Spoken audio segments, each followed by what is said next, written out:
Are you a brewhead? I'm a brewhead. Are you a brewhead? I'm a brewhead. Y'all are brewheads? Yeah, we brewheads. So pour a glass of craft beer, we can do this. Yeah.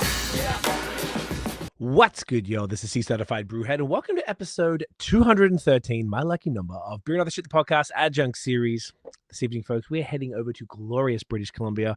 This is something we absolutely do not do enough, so very excited to be talking to these gentlemen tonight. This is a brewery that had really been instrumental in my earlier, like the 20-teens in beer. I have a good friend, Daniel, out in Vancouver, who always got me fresh stuff from different breweries. And this particular brewery we've had on the pod once, it was 4.5 years ago, which is bonkers.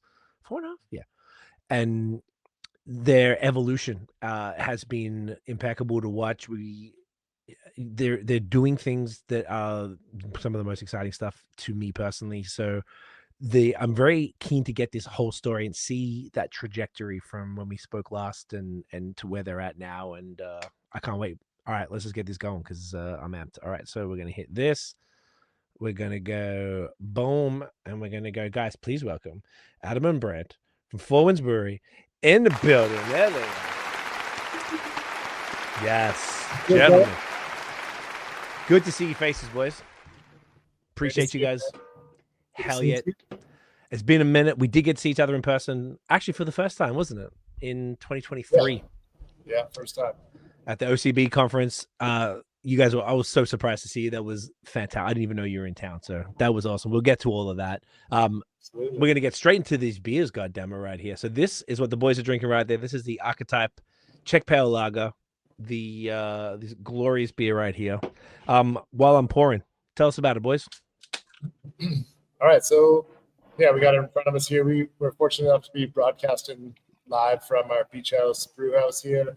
We just got one of these delivered from our bar, fresh off a LUKR tap. So Stop it. It's tasting lovely. Nice pour, by the way. We've done it a few times. Look at that head. Perfectly done.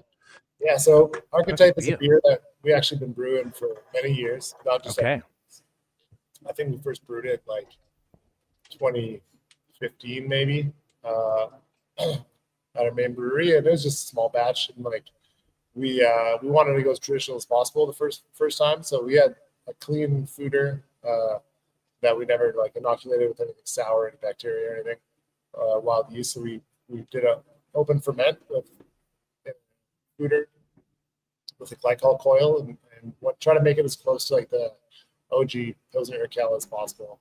And the beer turned out really good. It was challenging for us to make volumes of it, so we kind of just made it once a year sort of thing. And then when this project at Beach House came along, we're like, we got to make Archetype like the house beer, because it's something that we're super passionate about and kind of roots us in the tradition of like lager brewing in inspiration from the original Pilsner and Kel.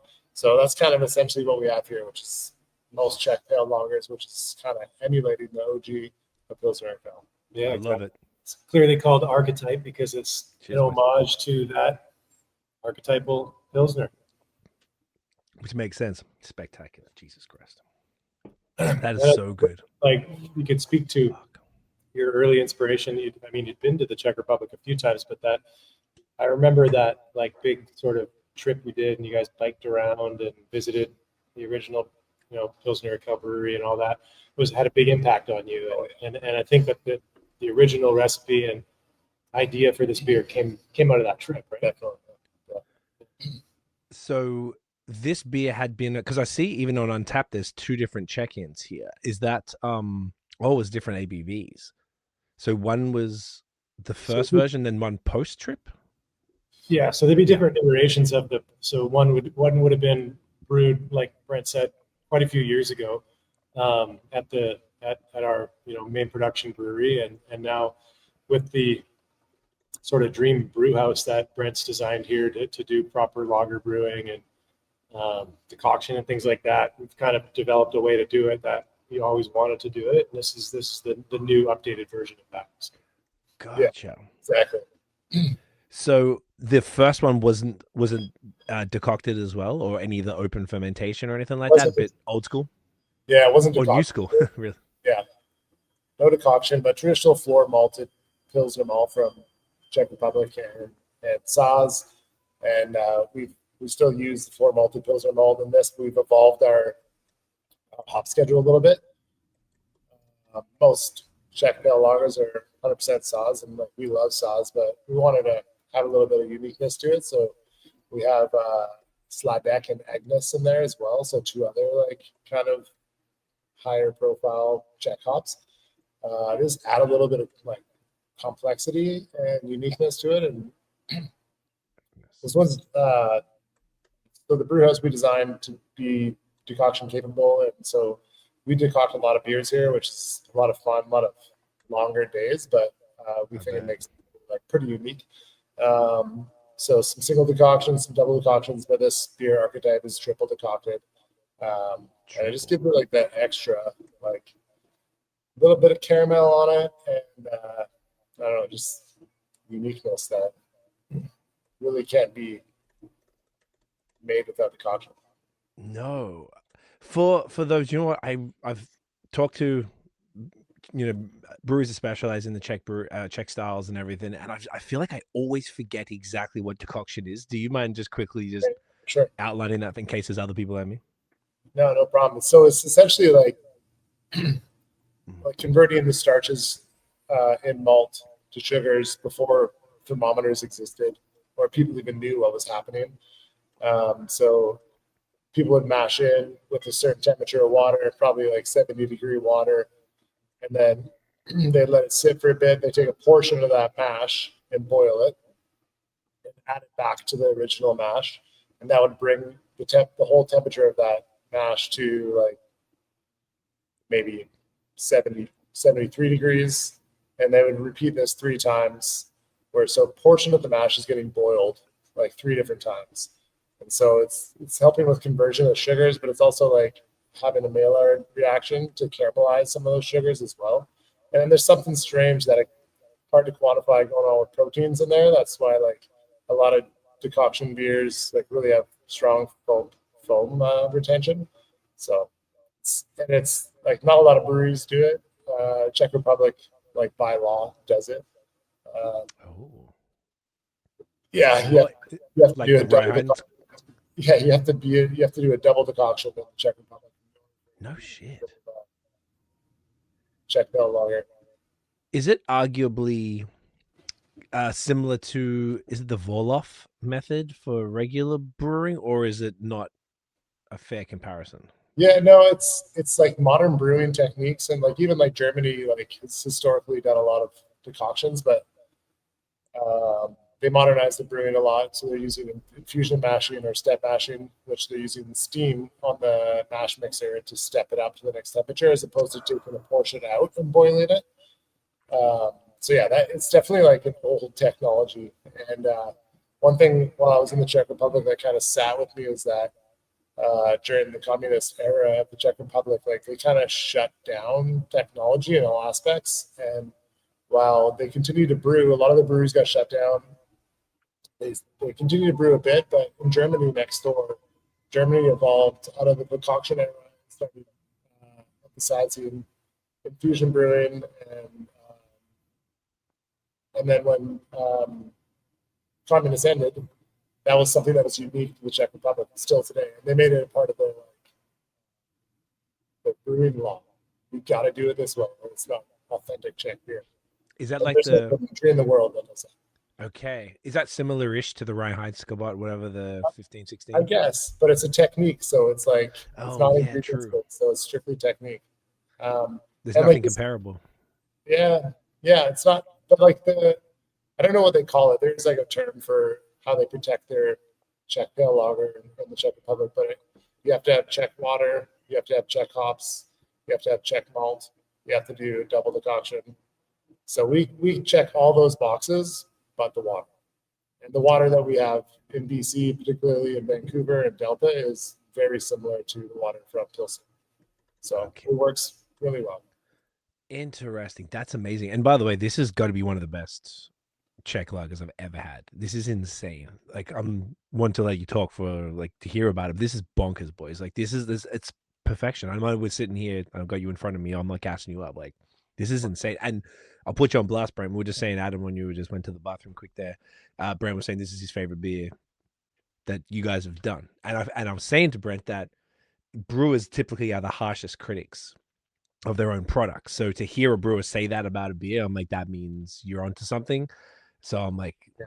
I get it, bro. I get it. It's got the perfect amount of like that grassy herbal bitterness, a pinch of like kind of citrus in there. The malt is just so, it's like just hits you in waves, like such a nice amount of sweetness. It's not over the top. It's just, I imagine that's what the decoction kind of helps with a lot.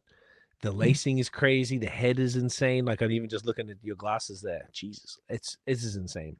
It's got a lot of character for like a beer that's relatively simple. 4.5%. Yep.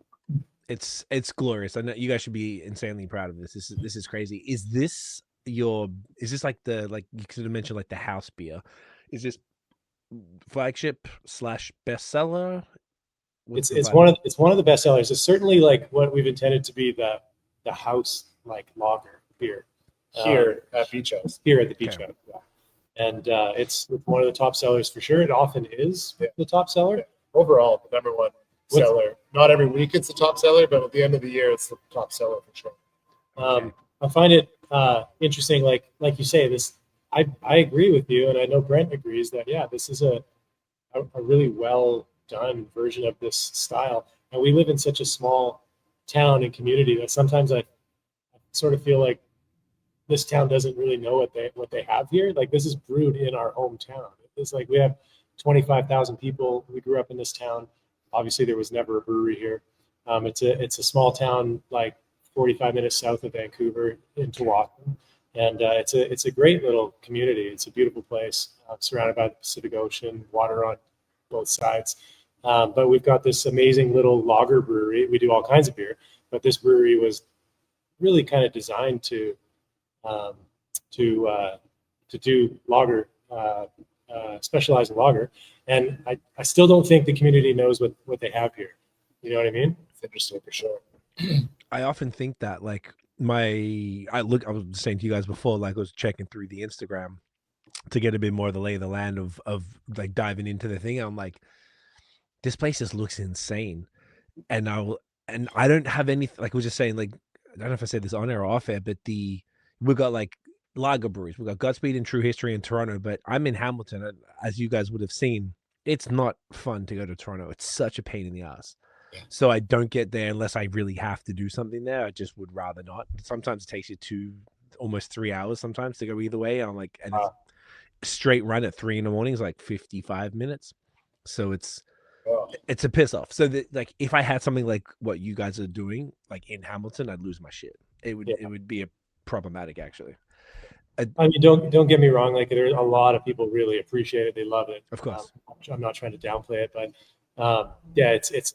it's interesting to put all your love and energy into something. And like you say, this place is crazy. It's like you have to be crazy to do this project that like in a small town like this. And it's been a lot of fun. It's been an interesting 13 months or so since we opened. And amazing. But yeah, it's really rewarding too. Like it's like we've built something that didn't obviously exist, and we've brought something to the community that has really impacted the community, and they've shown up and supported in huge numbers. And the summer was wild, so it's been a lot of fun. Let's get into that. You guys actually talked to all of this is coming back to me now. On the last pod, you guys were planning in the planning stages. So that's pretty sick to see now. It's like over a year past. Yeah. So to clarify, just to catch everyone up, the original brewery is in. They're both in Delta. They're both in Delta. Okay. And Delta is like a tri-cities. It's like 3 different cities. Also North Delta. Yeah. So and a whole bunch of farmland in between, and so Delta is 30 minutes south of Vancouver, and Tsawwassen is a small city within Delta. So our main production facility is 15 minutes like north towards Vancouver, and then it's in an industrial park called Tilbury, and then we're in the community of Tsawwassen, specifically Boundary Bay, which is the most southwesternly point in the mainland of Canada. as far southwest as you could possibly get. We're like a stone's throw from the U.S. border. Okay, and what's right below the border? Is that like Point Twilight Robert, shit? which is it's Washington, but there's a strange little peninsula that not many people know about unless you're from this area called Point Roberts. And at some point, It's like a landlocked area, or sorry, yeah, landlocked, or no, waterlocked, I guess. You have to go, if you want to go there and you're American, you got to go into Canada to get there. And like, so we're on a peninsula, and the tip of that peninsula is America. But it's like, you should look it up. It's interesting. So it's a very small little place called Point Roberts, and that's to the south of us. So we can cross the border in 3 minutes or 5 minutes. It's right there, but it's a very small tip of a peninsula that you can't get to the rest of the states there. It's a strange little place, but it's quite beautiful. But if you go around Boundary Bay, how come America got that? That seems so redundant. Yeah, there was some strategy there after World War II or something. I don't really know what it was, but I think when they're drawing the 49th parallel, they got to like the West Coast and they're like, oh shit, Vancouver or Victoria is south of the 49th parallel, but that's already like an established Canadian colony. So they gave up Point Roberts or something like that. I think that's kind of what they did. Yeah, it's certainly like it's direct straight line across, the border throughout BC, Alberta. It just goes in line with that. I had to do this little zigzaggy but thing around it. To get to like Washington State, like properly, like to go through the border, it's about a 30-minute drive around around that little bay. Yeah. I see. That's dope. That's actually really fun. Yeah, it's worth looking it up. Yeah, Point Robertson. It's like you can't get to it unless you either go by boat from America or go through Canada to go back there. And our community is kind of like, it's an interesting one because we also have the ferry terminal, the large ferry terminal that gets you to Vancouver Island. I see that here, yes. Kind of like a hub to, get you to the island, Victoria. So we have a lot of access. Also, the Gulf Islands are really beautiful. Okay. It's a cool part of Canada. Oh man, I've been to Vanberg like 20 years ago, so I got to get out there. It's something that's like, I like driving. We have a little dog now, so we drive a lot. And Canada's not made for really driving that far. It's a pain in the ass. So you end up just going like, I don't know, you just go to like Ontario or Quebec or something. Like we almost did a couple times, but yeah, I really need to get out there.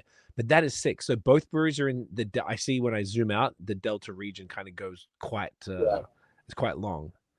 Up there. Okay, so you had the original brewery, I think we were saying 13, 14 years now. Is that right?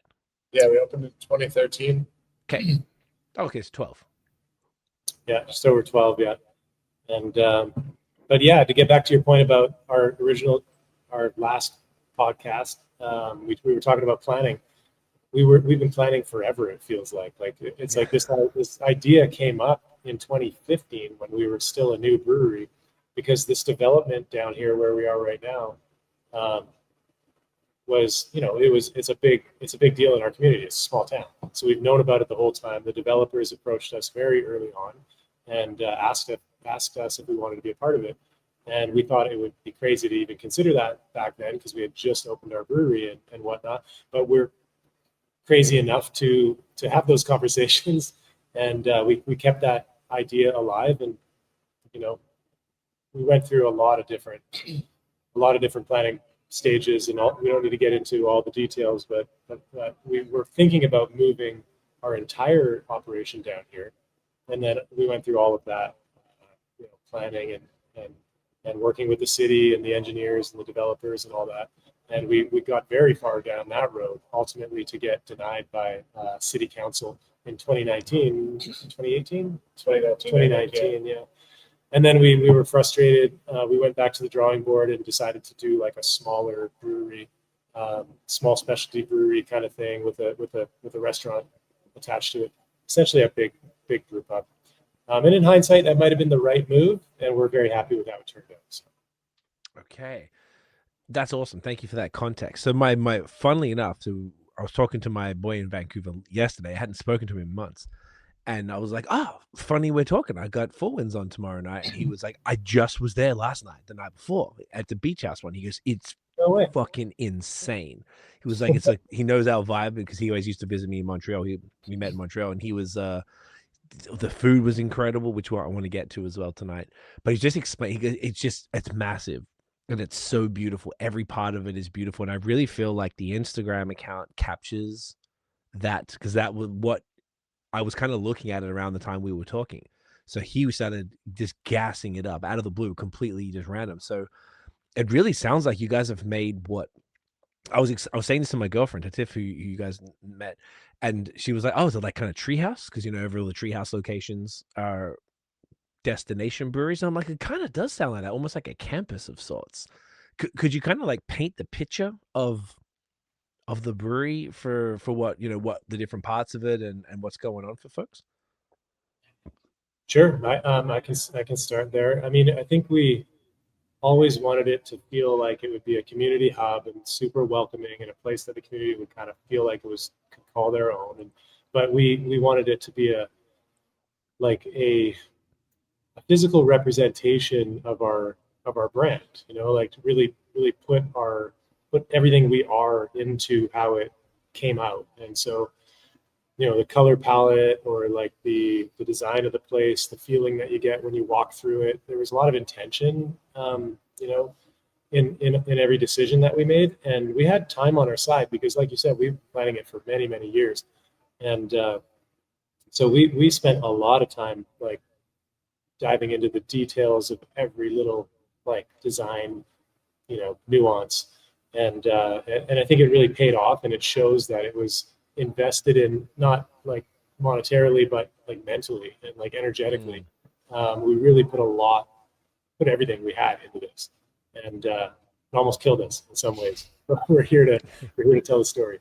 It's been amazing. It's been very rewarding. When we opened up our doors, we saw 600 to 800 people a day coming through, and we still serve that many people on the weekends. It's pretty wild. So it's been great. We dove headfirst into the hospitality world, which we're not experts at. We have some experience in, but we're learning, and it's been an interesting journey, and we're in a good place right now, and we had a very successful summer. But to give you an idea of the flow of the place, I guess, yes. It is a small scale kind of like pilot batch brewery, but it's big. It's bigger than that. It's 2,600 square feet, the brewery. Brent can touch on the details in a minute, but it's like a 15-hectare brew house. And then I'll hand that over to you in a sec, Brent. But then when you walk in the door, you're greeted, and you enter into this very welcoming kind of like foyer, and then to your left is the brewery. Immediately in front of that, we have a retail shop. So you can pick up, all the beer we make here, plus some of our core products from the other brewery. Sell a lot of merchandise. We have ideas to do different things out of the retail shop, and it's literally 5 feet from me there. That's fine. And then you walk into the lounge, which has kind of got this tight feeling with a lower ceiling, and it's surrounded by Western red cedar, really warm, organic, natural kind of colors and materials. And then that's kind of juxtaposed by the brass, like LUKR taps. And so you've got a bit of this like rustic warmth, and then that like beautiful brass like tap. So you feel sort of like you're in this West Coast kind of lodgy type situation, but it also feels fresh and modern. And then you've got that beer feature, like you've got the taps just standing there like shining bright, right?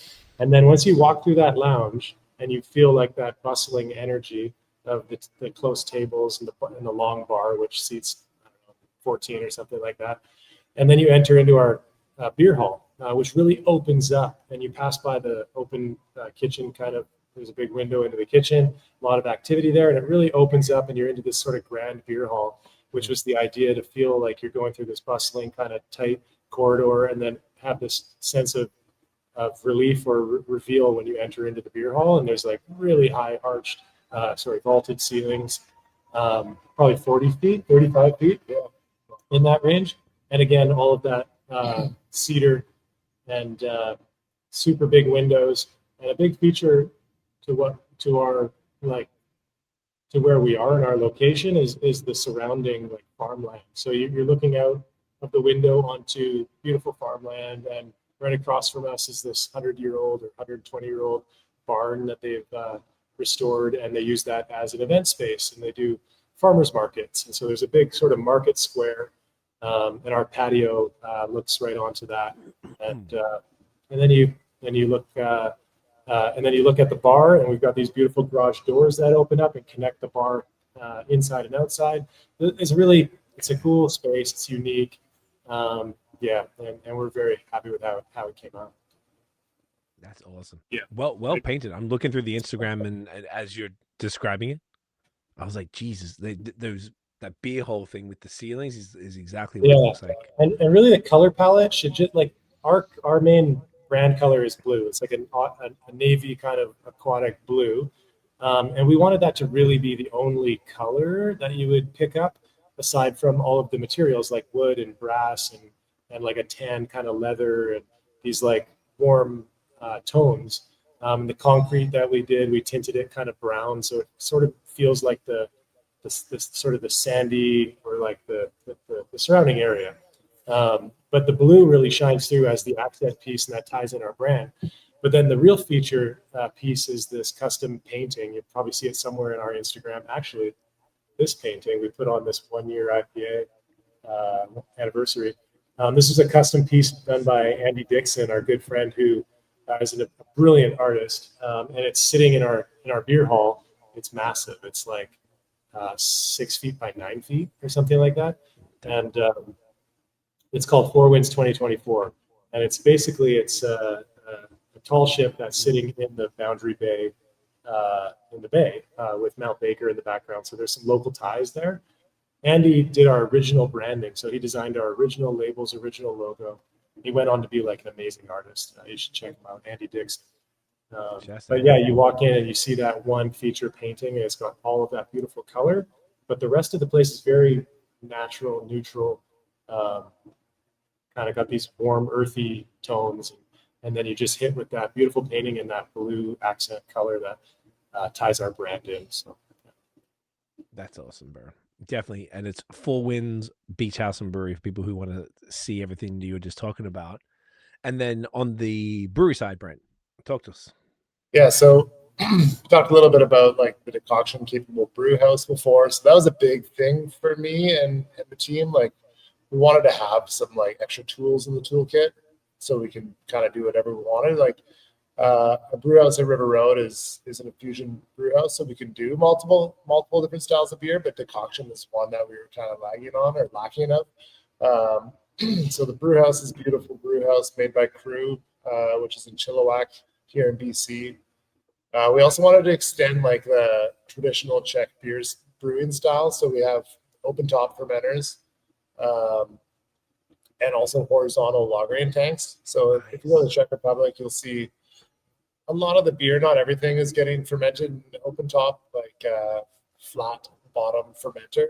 So we have those, we have a few of those, and then also horizontal lagering tanks, which is pretty crucial for, like, you don't need to use them to make lagers, but it just helps with clarification. And, you know, you can see this beer is not perfectly clear, and like that's something we're not like super stuck on, but I think if we weren't using these horizontal lagering tanks, we're not using any like clarifiers, or we're not filtering, so it helps get it to this point. If we're using a regular bright tank, it would definitely be hazier, which is like not the greatest thing for a Pilsner. But yeah, it is like a beautiful little like oversized pilot brew house here. So 15 hectoliters is a decent amount of beer. We can produce like 30, 50 liter kegs every time we brew a beer, but we're brewing mostly for on site here. So we have 16 beer taps. So at any given time you're down here, there's gonna be 16 different beers. We usually have 1 or 2, maybe 3 or 4 like production brewery Four Winds beers on tap as well, but there's a lot of different beers here.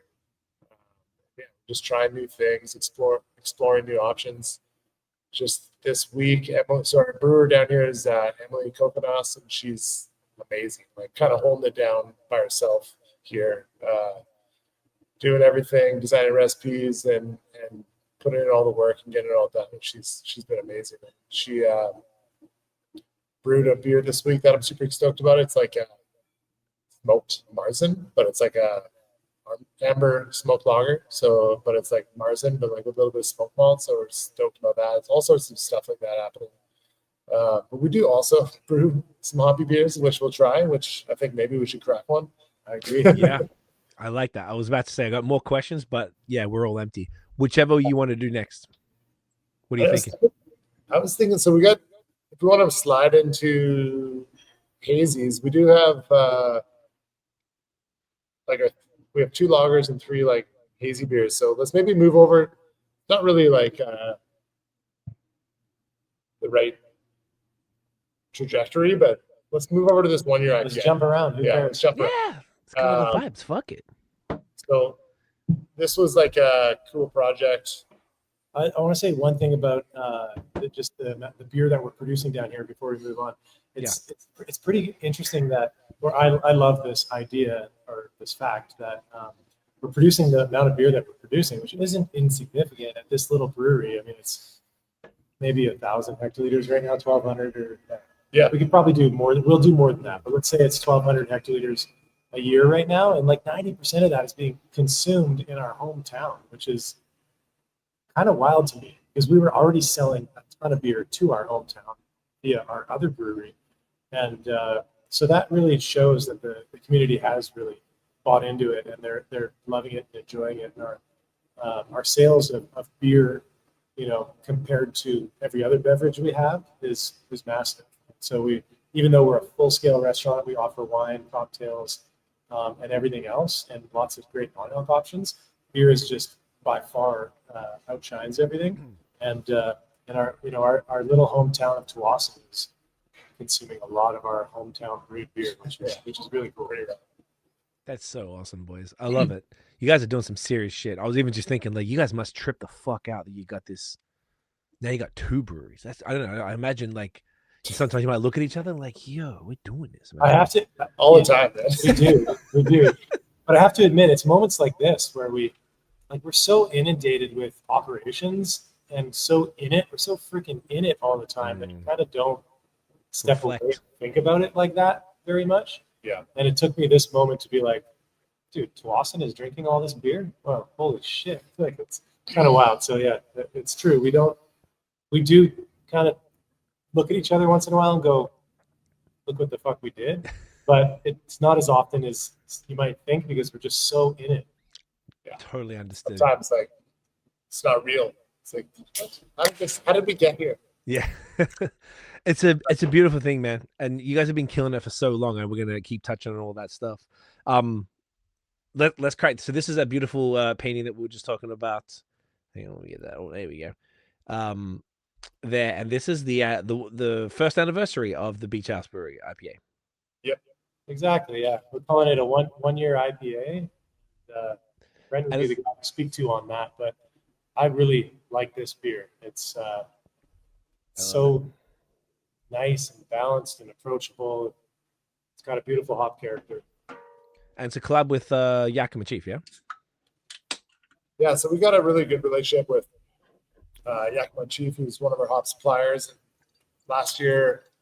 Around this time last year, we were down there doing hop selection, and they're like, yeah, we'd love, like, if you guys are ever interested in making a beer together, let us know. And we're like throwing around ideas. We're like, okay, we're gonna make a anniversary beer at Beach House. Like, what should we do? And like, our hearts are like really in like the farmhouse world, but I think it's only our hearts that are there. There's not many people who care about that. So we decided to go in hazy IPAs always do well, and we love them as well. So like, let's do a hazy IPA, but let's see if Yakima Chief wants to join us with some of their like innovative products. So this beer we brewed with Dino Boost in the kettle. Idaho 7 Dino Boost. So it's like a liquid extract for the hot side, right? Hot side. Yep. And- Hyper Boost is the dry hop one. Yeah, Hyper Boost actually went into the fermenter pre-yeast. So it's like a co-ferment hop edition, which we've never done. Hop drip, I think they call it. Yes. I didn't realize it was a co-ferment like that. Okay, that's sick. I don't know. It's not actually fermenting, but I'm just thinking of the technique of adding. Cheers, boys.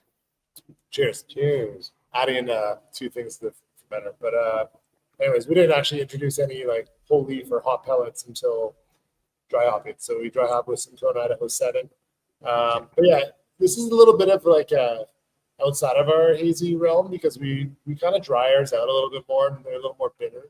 We're kind of like doing it a little bit different, but we decided to go kind of modern hazy. I don't know. It's already a hazy or a modern style, but this is the more modern style where you get a little bit more residual sweetness, more hop flavor, more like in the realm of like hop juice, right? So that's kind of where this lands. Yes, I'd say this is modern. And even, but as you were saying all this, I'm like, even like back in when I first got your stuff in the 2010s, I always think of you guys as a IPA brewery. And that's what it's been a mindset shift for me with the crispy stuff and then seeing all of that. And we're going to get more into that as we go tonight as well. So this is more what I would have expected. Crispy is, IPAs and probably sours, I guess would be the other thing, is my little external perception. So this is kind of like, yeah, this is what I expect from you guys. This is great. This is like, yeah, beautiful haze, but it's very on brand because you guys, I imagine you're intentionally making your beers to be, they're very crushable. They're very approachable. There's not like over the top, extremely balanced. So it's like all the characteristics of a fire modern hazy IPA. It's not like crazy murky or thick. It's plenty of hop character and everything, but it's still like you can drink 4 of these and it's 6.5. It's not that crazy. It's got to be drinkable. It's great fucking beer, you know. Like we don't try to be too like heavy into the I don't know, into one direction or another. It's got to be just extremely balanced and very drinkable and a beautiful expression of the style, I think. Yeah, drinkability is always like at the top of the list when we're designing beers. Unless we're doing like imperial stouts, those are in a different category. But There are times when you want to like lean into something more and try to, I don't know, really highlight one aspect like of a flavor profile. But generally speaking, Brent and his team are looking for drinkability and like the best version of, or striving to be sort of the best version of that. You know, that specific, not style, but that approach really. Yeah. Sure. I love that. It's there's room for a bit of everything, but I feel like it feels, once again, I'm looking from the outside in, like it feels that the brand is about that approachability, but it doesn't mean you don't have crazy shit. That stout after the last pod, we didn't drink it on or maybe we did drink it on the pod, but I had 2 bottles. That was one of my favorite stouts I've had in forever. Do you remember what it was called? Yeah, BAOS, right? So 9%.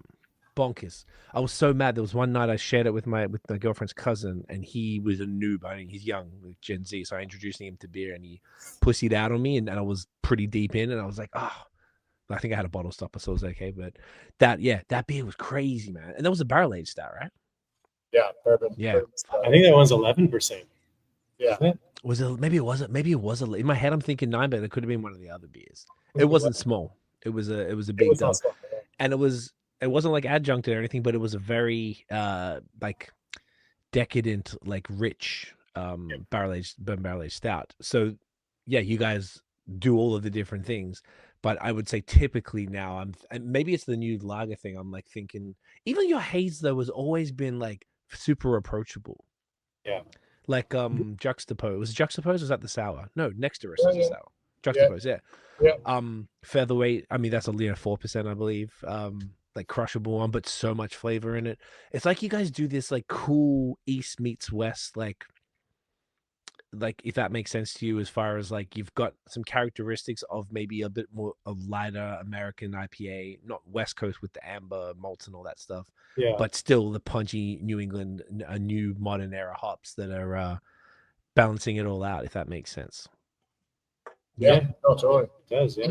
And this is 6. So Idaho 7 Dyna Boost, Crush Hyper Boost, and then Dry Hop with Simcoe and Idaho 7. Sick. How did you guys choose the hops for this one? Did you just let? I think it was weird, like Sarah, who's our like rep at Yakima. She had some input there. We wanted to try to use some stuff that we don't really use, so we never use Crush. We never use Idaho 7. What else do we have in there? Simcoe we use regularly. Like it's probably our most used hop, so that like kind of rounded it out to take it home a little bit. But yeah, using some new things.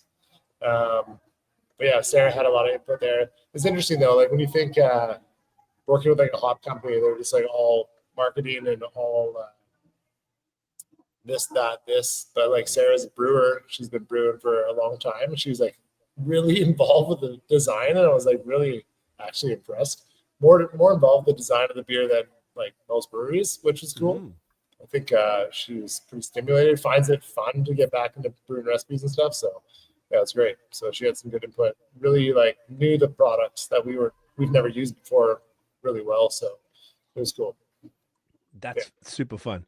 Idaho 7 used to be my favorite hop. So whenever I see now Peach Arena is the GOAT, but it's definitely busting out some pineapple here, right? Yeah. And it's got this nice little like, it's like a little herbal thing going on in there that I've always liked with it. And I don't reckon I've seen a beer with Idaho 7 Dino Boost. Any of the liquid hop products as opposed to just T90s. That's sick. I've heard great things though. Was this the first beer that you guys had rocked the liquid product or the flowables, whatever they call them?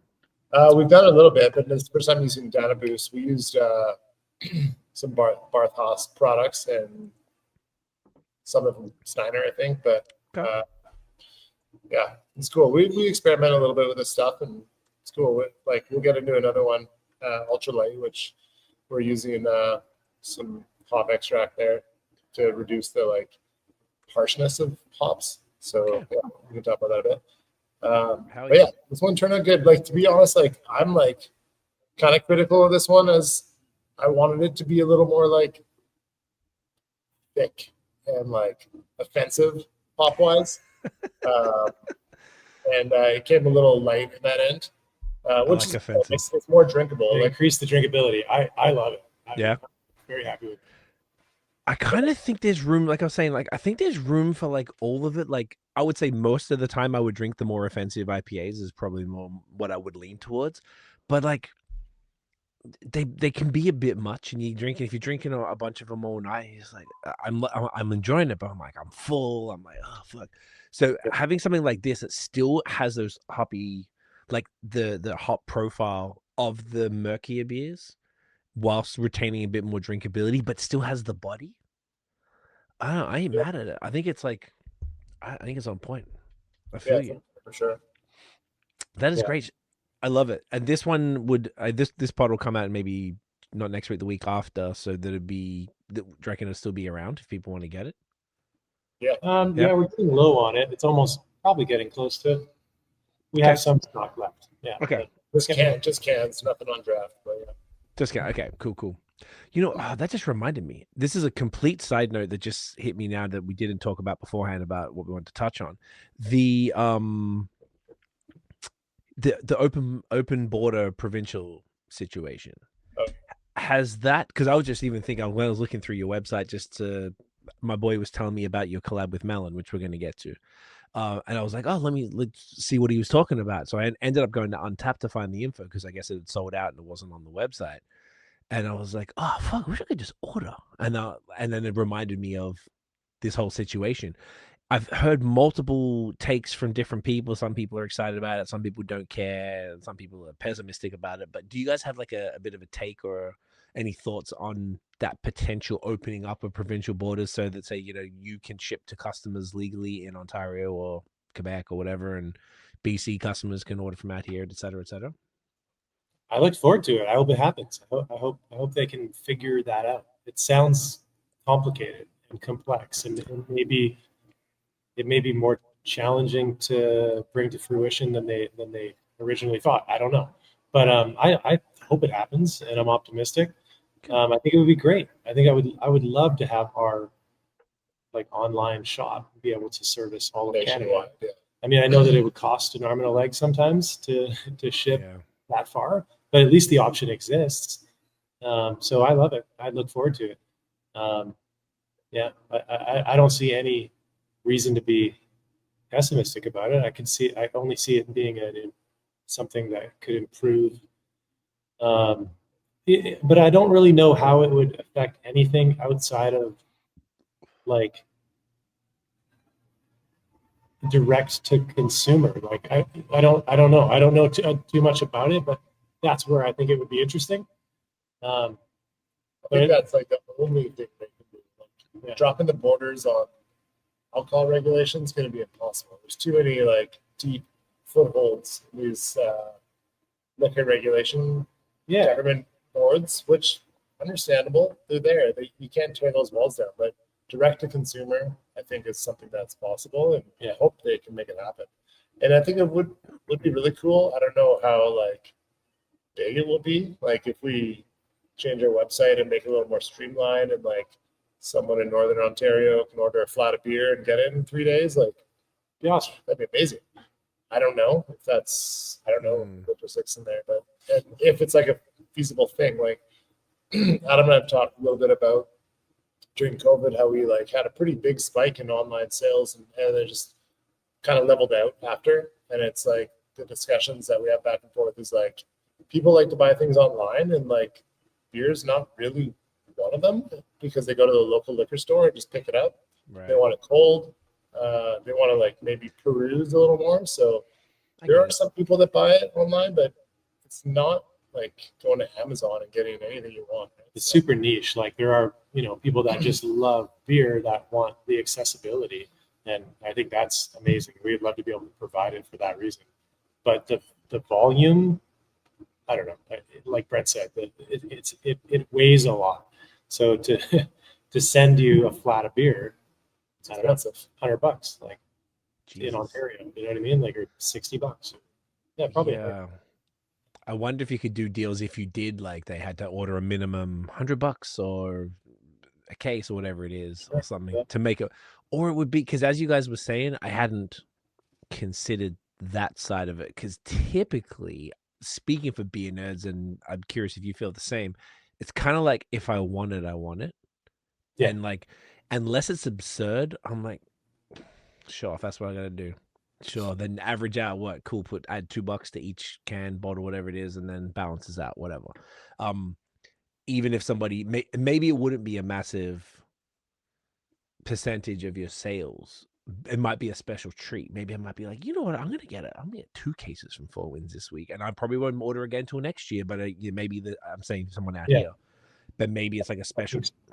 It's almost just like, there was that the pessimist side was one brewer in Montreal was saying that he looks at it as every person, say, in his area that goes and orders from somewhere else would have potentially gone and shopped with him.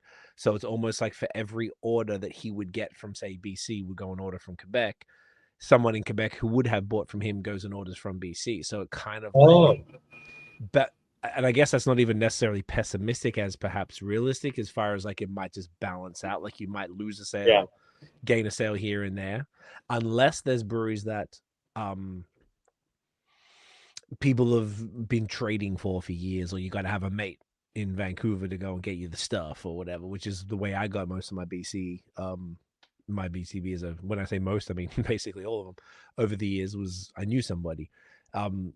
So it's sort of and even then, that I didn't find the shipping to be that crazy to ship out there, but maybe when you're talking a case, it does kind of like.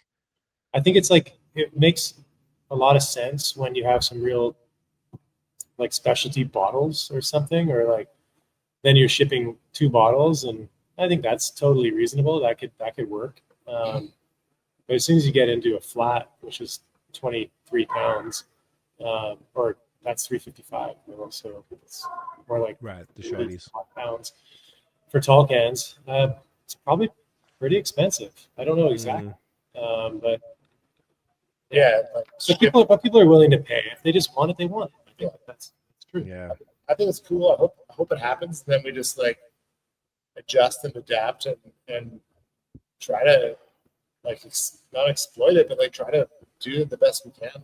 Like I think there is a cool market there. And like, I would love to go online and just order beer from some of the breweries around BC or sorry, around Canada. You know, what's funny though is that you mentioned you looked online to see if we shipped out that way or whatever, and looking for the beach house beers. There's all these regulatory issues where you can't, because this is a separate brewing license, separate brewery from our other.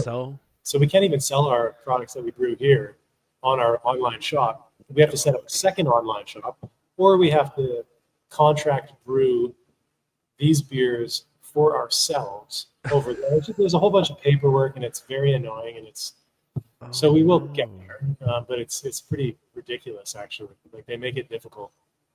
That makes so much sense. So that's why I didn't see those beers, because the ones I'm looking at, right, I went back to the website now with the mixer pack and the they're only produced at the production brewery in Delta there. Yeah. Understand. See, but we do want to get these beers on the website, but we'll have to figure contract brew them for ourselves. From and it's a whole bunch of administrative bullshit for, like, it should be way easier.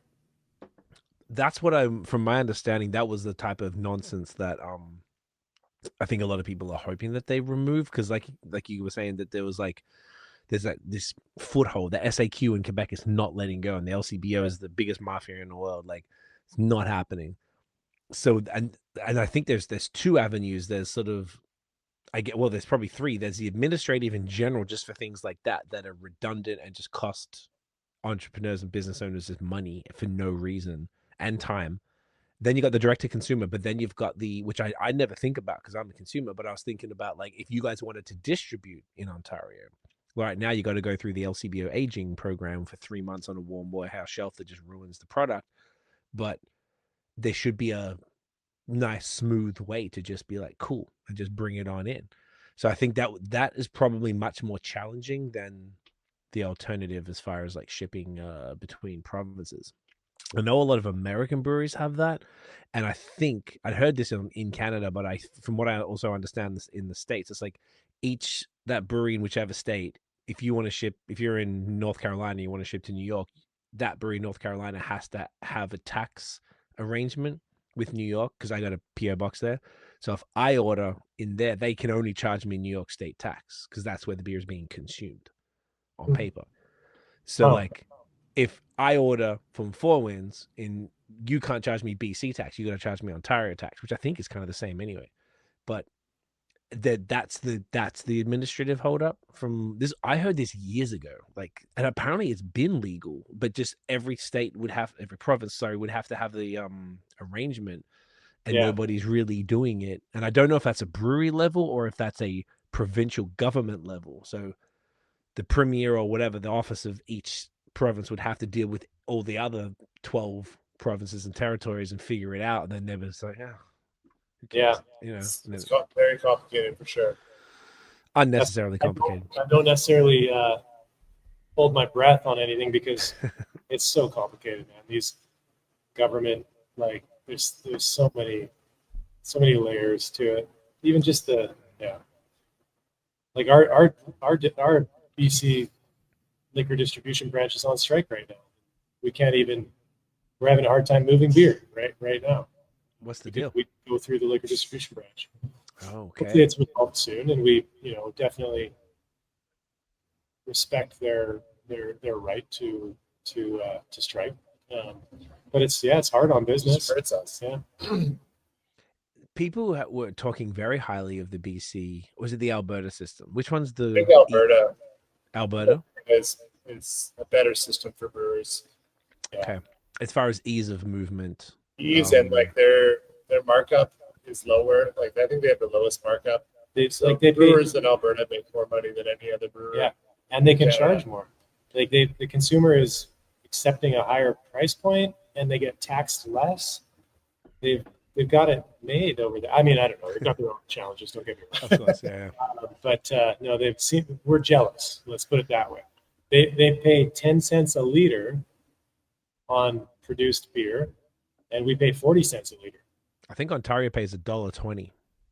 $1.20? Yeah, if I'm not mistaken, because the OCB put all this stuff out about it, and they were like, here's Alberta, and then here's Ontario as far as like a graph, like a bar graph as far as like the tax, and Maybe to that's- show how Ontario just had some reform about that. I can't remember what it is now, but they did something. I forgot what it was. yeah, it was like 4 months ago or something.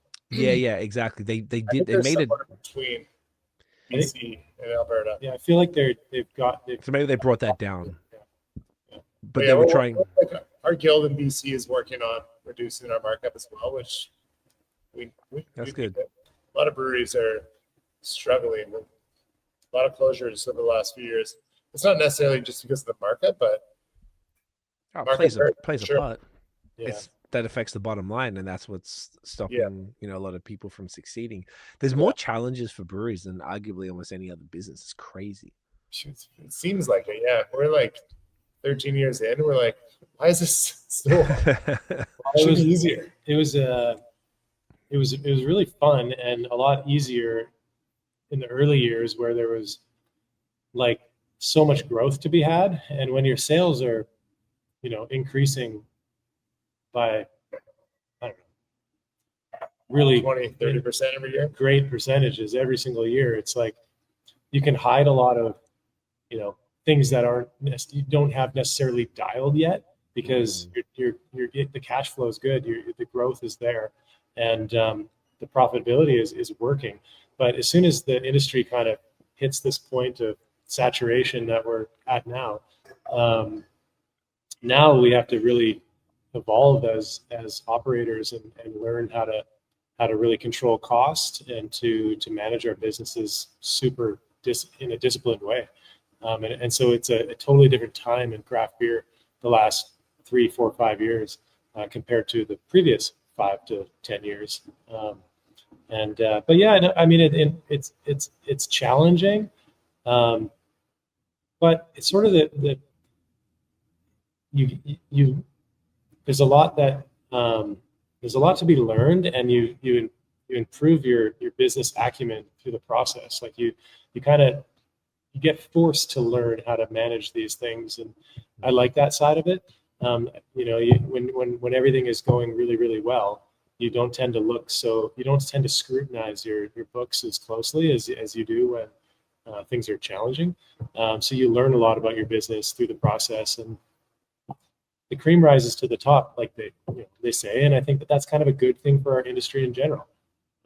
So it's a tough time for a lot of breweries, including us. We're not above that. It's super hard, but we're inspired, and we're continuing to learn and evolve and grow. So it's been good.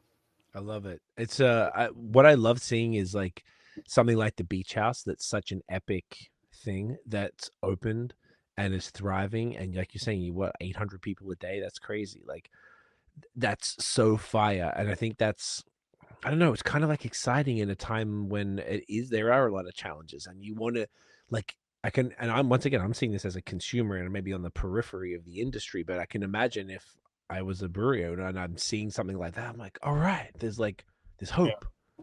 Yeah. People do want this, and people will come out. And if you give them an experience, which is probably the key differentiating factor these days, and it clearly sounds like that's what you're doing there, then that's what's going to put bums in seats and get those tabs up, and offering the food and all that kind of fun stuff. So it's if you're trying to do something like bigger or really impactful, I don't think beer alone is hard now. It's like you gotta, like you said, you gotta tap into the experience, and you've got to differentiate. And I think people come here.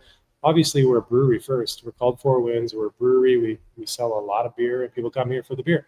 But they also come here for the food and the experience and the whole, like the vibe all together. And I think we put a lot of effort into curating that experience and making sure that we're rising to the occasion and really delivering on that. And I think that's important. Like when we first opened in 2013. And in the years that we kind of were planning our business before that, it was certainly just all about beer. Like nothing else mattered. And in some ways, it's still that, because we are a production brewery, and we focus on doing the best job we possibly can to bring beer to market and get beer in people's hands. but we're also passionate about the hospitality side of the business. And I think that that's how you can bring people in the door and get them to and get new people to notice your beer. Like you know, these people may have come for a different reason, but all of a sudden they're like, oh, that's super interesting that you're so passionate about this beer, and tell me more about why you do this and why you do that. So it's, to us, it's like it's an expression of our brand. We're a brewery first, but we're also inviting people into our world that are coming from a different world outside of beer, and we're showing them our, you know, what we do and why we love it. And so I think it's opening a lot of doors for us, and it's been cool. I can almost guarantee that through this process, we're educating the community about beer, and that's great. Definitely. Yeah. Hell yeah. Well said, bro. It's like a bit of a sleepy town here, and Yeah. you know, everyone's learning about beer through us. I mean, obviously there's some people that are interested outside of Four Winds, but a lot of people coming through and learning some new things all the time, and then later becoming beer nerds down the line. So it's cool. It's really cool. I can't tell you how many times I've heard somebody say, I didn't even know I liked beer, or I don't even really like beer, but like, I like this beer. Like, it happens every day. Wow. It's cool. It's a real, like, that's a service to the industry as a whole, though, because you're converting beer drinkers. So when those people, whatever, they're going to come see you, they're going to go to the city, and they're going to go to breweries, maybe. They're going to travel, and they might be like, hey, why don't we check out a brewery? We really like Four Winds at home. And like, yeah, like, I think that's just like, that's how you get people started, is make them feel comfortable, give them a great experience, and then it converts people. And I think that's the key, is like the conversion, but two, almost, and it comes back to what you guys were talking about earlier with hospitality, is that making it, I almost think the secret from what I've seen in the States a lot is like making it feel like a bar. Like, I look around sometimes at a brewery, and I'm generalizing and absolutely like guessing, but I'm like, I don't know if those people are beer nerds. I think they're here because it's a bar, and then they've got cocktails, and that person's drinking wine, and that dude's got a beer, and that person's drinking a non-alc, and it's a comfortable place with great food that's got something for everyone. So if you've got a group of 8 of you and 2 of you are beer drinkers and the rest aren't, like, don't worry about it. These guys have got everything, and the food's amazing. And you're just delivering this service, and then it would turn people who aren't beer drinkers, they'll either try it, like you're saying, and didn't realize they like beer, or they'll just be more open to the idea of going to a brewery because they know they aren't stuck drinking beer. Yeah. And maybe eventually, if they keep going, they'll try. Totally. I mean, no, you nailed it. I mean, just by doing more than beer, you're increasing your odds of gaining new fans, because you're catering to a wider audience. And like you said, if you got a group of 5 or 6 people, probably 2 or 3 of them aren't beer drinkers or beer fans, and you need to have something for them, so the group can come. And even if they don't order a beer, they're learning about your brand, and they might try something, and you never know. At worst case, they love the food, and they come back because they love the food. It's not a bad thing. That helps. Speaking of beer, what are we doing next, fellas? Let's do it. Oh, Ultralite. Let's go. Brent, So yeah, let's ready. go and taste this bad boy. So this is a beer Adam like. I think it was just like something you were talking about for a while. I honestly don't remember the incarnation of it, or what is it called? And this is brewed at the production brewery, right? It's got the old school OG Four Winds labels. Love them. It's the one beer from the tasting today that was brewed at the production brewery. Yeah, this is in the middle of getting a new. Did we confirm we're changing the can on this? Yeah. So yeah, this will look different next time you see it. Okay. And this is a 2.9% IPA. Wow, look at this murk, bro. How is it this hazy at 2.9? Yo. I think there's a real need, or well, I personally, like, I'm, Brent and I both, and we're parents, fathers. And it's like, you get to a point where it's like, you love drinking beer, but sometimes you need to slip in a light beer. You need to slip in a non-alc beer or whatever, just so you can survive. Just so you can be with your family, and you know what I mean? Like in the morning. Yeah. So there was a need for something like this, and the goal was to create a beer that felt as full flavored and as delicious as an IPA could possibly be, while being like half the strength. And did I challenge you? I don't remember how it happened. To be honest, I can't remember anymore. Yeah, it was a It's while. something we talked about for a while, and I think we brewed it about like 2 years ago for the first time. We've kind of refined it a bunch over the years. I was talking about like liquid hop products, so Yes. and we don't have any hops in the boil at all. And then we had a small whirlpool addition, but we reduced that to a liquid addition, and then we do a little bit of like pellet hop, dry hop. But we're just trying to like remove at this 2.9%, like the astringency and bitterness from hops comes through like so strongly. So we're trying to reduce it as much as we can. But ultimately, like Cheers, pretty gents. lovely aroma for like not being extremely hopped. You know, you can have 4 of these and like drive home. across the country. Yeah. That's Yeah. this. I don't think I would have guessed that this is 2.9. That's the goal. Off sipping. That's crazy. So it's like oats. What's giving it the body? Just like a really high mash, so it doesn't dry out. Like the mash temperature is pretty high. Yeah, the body is like kind of thin, but like it's still decent for like 2.9%. Yeah, it is. It's big enough to convince you that It's not a it's not a fake IPA. No, like personally, I don't really love the word like session IPA. Like I don't like that. If Yeah, I see that, I'm like, yeah. Except honestly, it's featherweight, right? That's the beer. Yeah. That was always one of my first favorite. I remember it being in the Velo one, the bike one. Was Velo. that grapefruit something? lemon pale. There you go. So my Yeah. boy brought me those, and I always loved Fellow. I don't know why. Something about that specific beer just really appealed to me. And that's a session IPA. Is that right? Yeah, but we don't use the word session. Okay, don't use any. We just call it IPA, 4.5%. Love it. Much smarter. They're all IPAs. They're either light or not light or whatever. You know what? You're right. You're just calling this IPA. Yeah. Fuck yeah. That's such a better way. But I just feel like session. I just feel like, oh, this is like a shit version of the good one. And it's not accurate feeling, but that's how I feel when I see it. So I like that 2.9 is so good. This is crazy that it's this level of ABV. Have you, so with paying attention to all the trends and things like that, are you seeing this like low strength movement happening more and more? Because I certainly am. I don't know if it's just because I'm paying attention, but I think that there is a moment for non-alc, and that's a big thing, of course. And it's a challenge to make a really great non-alcoholic IPA. It can be done. We're working on it behind the scenes.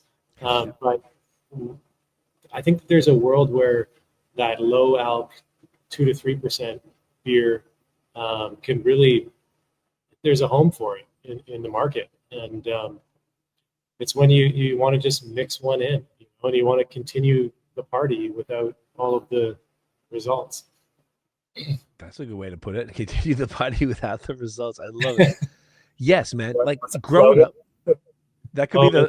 I've been saying that this is an IPA for people with shit to do. Yo, I'm gonna put that in the review. IPA. I'm gonna put that with for people with shit to do. I love that. It's an IPA for people with shit to do. It's perfect, man. Like, yeah, I remember I did a pod with this beer store in Quebec, in Montreal, in like 2018, and that was back pre-COVID when we did them all in person, and we did 4 beers, and one was 5%, one was like 4, then one was like 2, and one was like a non-alc. I'm like, what the fuck is this, bro? Like, what are you doing?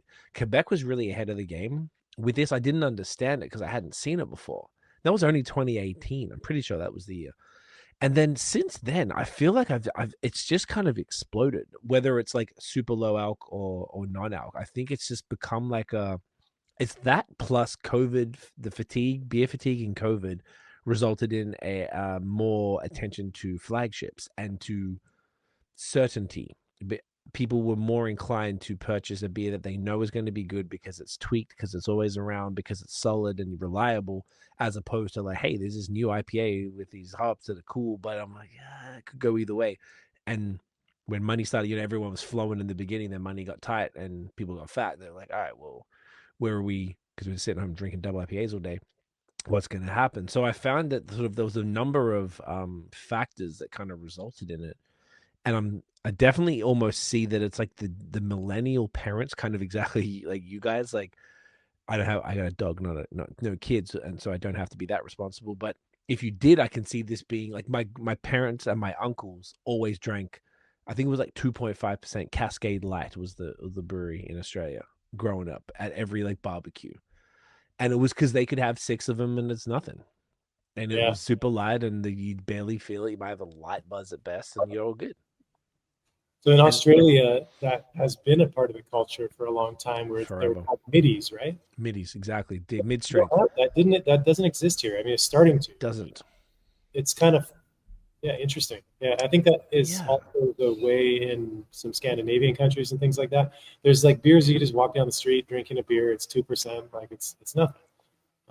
It's not going to affect you. You still get a lot of the same outcome. You get a mild buzz, maybe after a few, but you get the same. It hits the same dopamine, I imagine, as far as like you're getting the taste. You know, particularly in a beer like this. Visually, it's murky.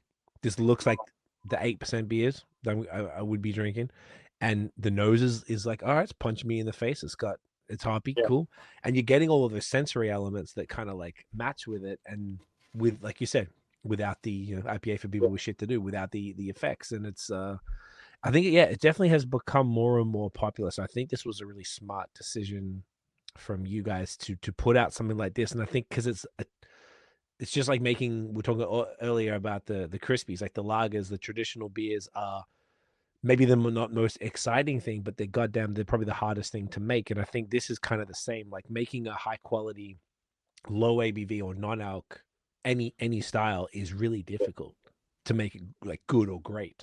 So this is fantastic. What's the hops in this one? Is that because it's not on the can or on Untapped? Is that something that you talk about or not really? No, we don't have it on the can, but it's I think Mosaic plays the major role here, but I can't exactly remember what we got. I gotta look it up. That's okay. I'm just curious. I don't even have to mention it. I think Simcoe, Mosaic, maybe some Citra, and that's probably what's in there. Tastes about right. Yeah, based on that. You know, go ahead. No. I was going to say that for me, I'm on the sales and marketing management and all that kind of side of the business. And so for me, like the hardest part, like we can make some amazing beers, I think, obviously biased, but the hardest part is like putting the right audience in front of the right beer. Like I find like finding the consumer, like, you can have this beer and there can be a million people out there that would love it. How do you find them? Like, that's to me the biggest challenge in beer right now is craft beer gets kind of lumped into one. Well, maybe I'm not fully correct with this, but gets lumped into one kind of category, and you're either a craft beer lover or you're not.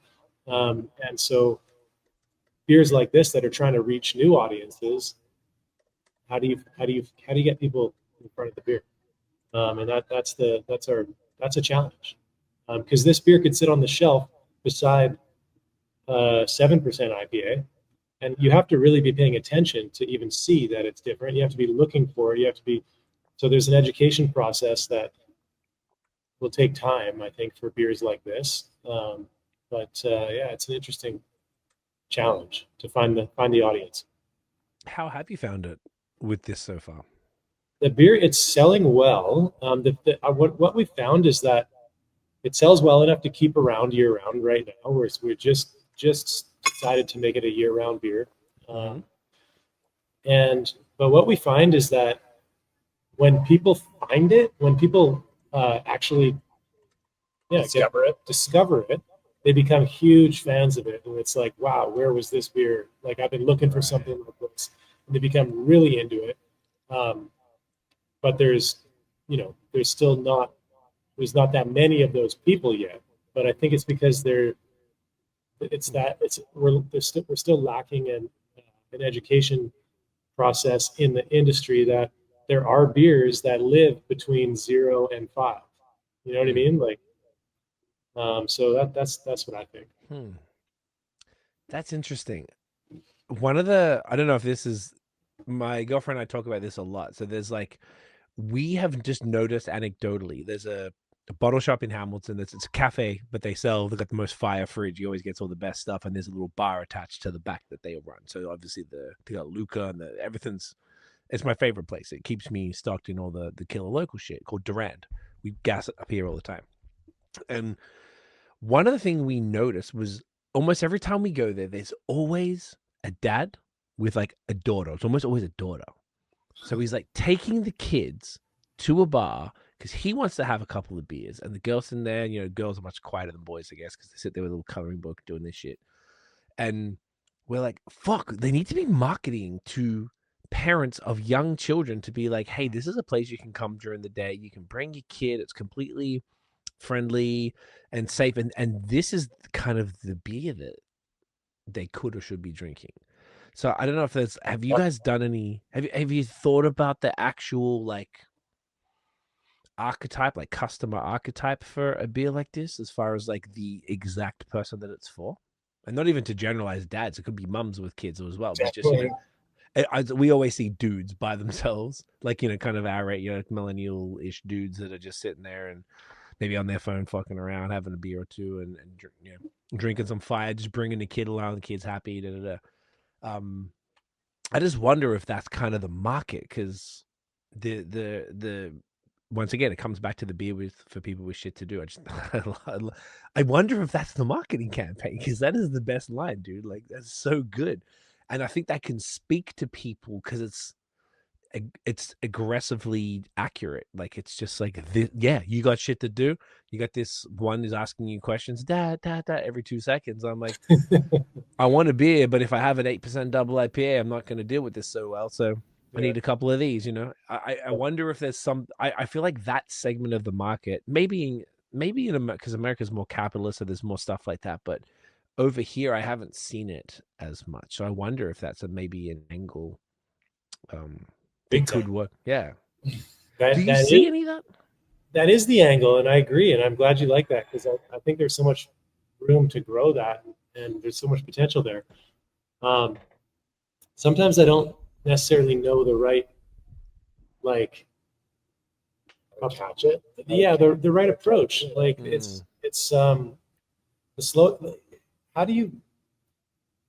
What's interesting about where we're at, I think, in craft beer, is that we've all relied on organic growth for a long time, and word of mouth and social media. And social media has played a major role in the last 10 years, and it will going forward, and it does.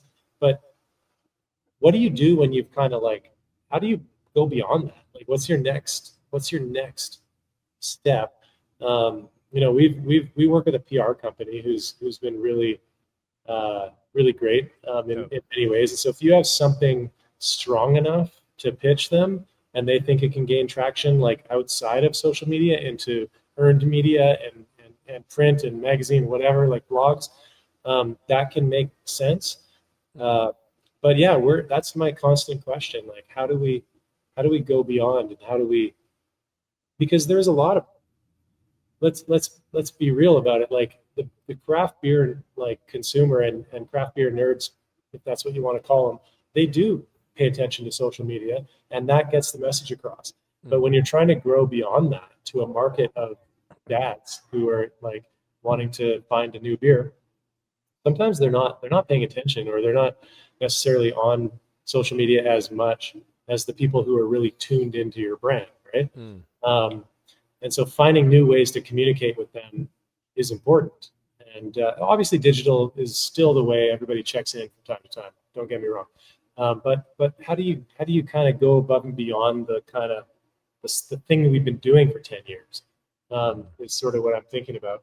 I do think the demographic exists and is out there, and to sort of put an exclamation mark on that, there is a brewery that just, or I don't know if they're new or if they're a company that came out in America in the last Fathers? couple months. What's that? Fathers? Fathers? No. No. Okay, that's another. Is that one? Yeah, the Fathers was what they sent us some beer the other week. Nice. Okay, so that's along So the lines. funny. There's Yeah. a brewery or a company called Dad Strength Beer. Oh, I heard about that shit. Okay, that's So the it's MIDI Fathers, stuff. It's Dad Strength beer. And yeah. these are like experience based. Like Yep, here it is. they're really trying to like hone in on that specific customer, that specific experience, and I think it's genius in many ways. Shark But Tank. it's funny, those 2.9% IPAs is what they're doing. Yep. And And it's all Shark Tank type. They were on Shark Tank a few weeks ago, so that's how I heard about them. And I think they got a deal. So, but I actually like that because, like I was talking about earlier, there's a need for education in this realm. Culturally, 2 to 3% beers are not really relevant. So I think that they will be soon. Yeah, as soon as there's a market created, there'll be demand. Well, you're right. You're 100% right. So these guys are only available in DC, Maryland, and Virginia currently. Yeah. So it seems to be a thing. Okay, I'm just even as you were saying it. Let's go down this rabbit hole a bit. Like, I don't know if you guys familiar with like Gymshark, the gym. Yeah. So Earlier. like, yeah. Okay. So like athleisure became a thing. Like Lululemon was the female version, which also has men's clothes. But Gymshark was one that always sticks in my mind as like a case study where it was made to wear only in the gym. It was clothes for the gym, and then people started wearing them outside the gym, just like Lululemon, and it became a thing. So marketing, because I have a marketing agency, I guess is what we deal with all the time. It's like you take something, if you make something for everyone, you make something for nobody. So if you make it as hyper niche as possible, and then that niche goes beyond. So if you make it literally for like Dad Strength, right? That is just being specifically particular, and not necessarily that you'd want to do that for this, but if you take that concept, you're like, all right, this is for dads, but it's local, it's Canadian. We have Canadian pride, particularly all the shit that's happened this year, right? Everyone wants to buy local, which is awesome. So it's like you could take that, you could be like, all right, we're gonna aim this beer. This beer is for dads with kids under 5 or whatever, under 10. Yeah, that's what this beer is for, dads. Yeah. No shade to moms, but if you just want to be hyper specific, you could pitch that to the PR. Then like you could do pop-ups at fucking those kids play places to do like tastings if it's legal. I don't know how it goes, or at a park if it's legal, or like at not at a BC liquor store that everyone does a tasting at. That's not going to get. Where are those dads? Think about it like this: you boys, you guys got young. How young's your youngest kids? You got? My youngest is 4. So yeah, 4. I'm in that category. So you relate. So yeah, mine are 9 and 12, pretty much. Okay, so yours are a little older. So say it still works for you though, Adam. But say Brent, you're chilling, you're at fucking one of those trampoline places. You're like, God damn it, it's Saturday morning at like 11 a.m. Like, oh man, and all of a sudden you look over and you see Adam's smiling face and he's sitting there with an ultralight. He's like, hey, come have one of these, and you're like, all right. You go play over there, and boom, and that like that. It's like you're the saving grace for a parent. It's target marketing. It's there's something to it, man.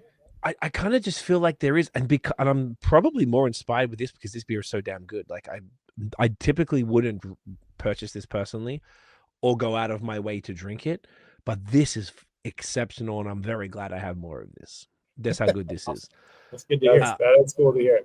I originally was like, I should share this with people. I don't think I'm going to share any of this stuff with anybody because this is all too good. But it's like, also, I feel it's also the IPA where you want to have one more, but you know you shouldn't, but you just can. You know what's really funny about that? One of my friends in Montreal's he's a singer of a metal band, and he also had a beer podcast called Vox and Hops. The band's called Cryptopsy. So Matt always said to me he used to trick himself because he always calls himself the beer magician because he makes beers disappear because he just goes way too hard.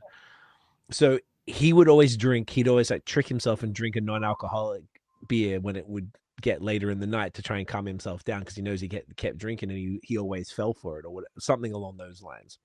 And that's exactly what you just kind of said. It was like, I want to keep going, but I know I can't. I can't even do a 5% right now. And then you go this, you're like 2.9. This is hop water at this point. So that's another angle. It's I guess. Check. Let's see here. What do we got here? Those are my kids. Hey guys, they can't hear. That's Brent's family outside there. Well, we're just talking about y'all. That's great timing. It's kind of perfect. Segue. This is why we drink Dad's strength beer. Dad's strength beer. Well, I've got the camera up like this. Yeah. Oh yeah, show the place. Do this. Woo. Have a little look here. Yo, that's way bigger than you made it sound. So there's those horizontals Brent was talking about. Yes. Those two there are open top fermenters. So this is kind of lager fermentation and conditioning area. And then, standard uni tanks there. And the brew house. That's fire. That's great. Yeah. That's much larger than I thought. You can have a lot of these Can we bad take boys. a pause for a moment? I got to go to the washroom. Absolutely, we can. We'll be right on back, guys. And we are back. Fresh, ready to go. But speaking of those experiential propositions, I guess, with those people who are trying to target an experience or I don't know, a demographic or whatever. There's one that's pretty interesting actually. And what's the fastest growing beer brand in America? Is it garage beer? Yeah. Garage beer. So what does that tell us? Well, it tells us, I think, that people like the idea of being sort of told what this is about. This is about drinking a beer with your buddies in the garage, or you're obviously not going to only drink them in the garage, but it paints a picture of that, sitting there and that camaraderie and shooting the shit over an easy drinking beer in the garage. And it's it's super poignant. It's telling you exactly what it is and what they think, and where those beer moments happen. I think. Yeah. So it's interesting. Yeah, and that's a good way to frame it. It's about the moments. And I kind of almost feel like that's where you're telling people this is when this product is for, this specific moment. Yeah. And it's it comes back to the Gymshark example, whereas you tell them it's for this specific moment, but they'll find their own use of it, but it's only positioned for this specific moment. But do what you will. There's something completely different, which is the antithesis to everything craft beer is, kind of, right? Because craft beer is about the beer itself and about sharing and experimenting in all kinds of different beers with your friends and all that. But it's not necessarily about this one singular thing. It's about a whole bunch of things, So it's kind of the opposite of what craft beer is in a way. But how can craft beer learn from that and find a way to incorporate that into your strategy? I think. Yeah, because craft beer doesn't, because it's almost like this is craft beer. You have it when you want, as opposed to taking one SKU and turning that SKU into a moment. Yeah. Which craft beer is about the liquid in beer, and those other brands are about the experience in the moment. I think It's not even about the beer. yeah, and maybe that's what resonates with people, because even if it's not maybe they're macro drinkers, but they see garage beer and they're like, oh yeah, because that was all we were in Florida for 6 weeks or whatever early in the year to escape the winter for a bit, and I went to a liquor store and they had a tasting with it there. They gave me room temperature garage beer. I'm like, okay, I wasn't gonna buy it anyway, but Jesus Christ, no.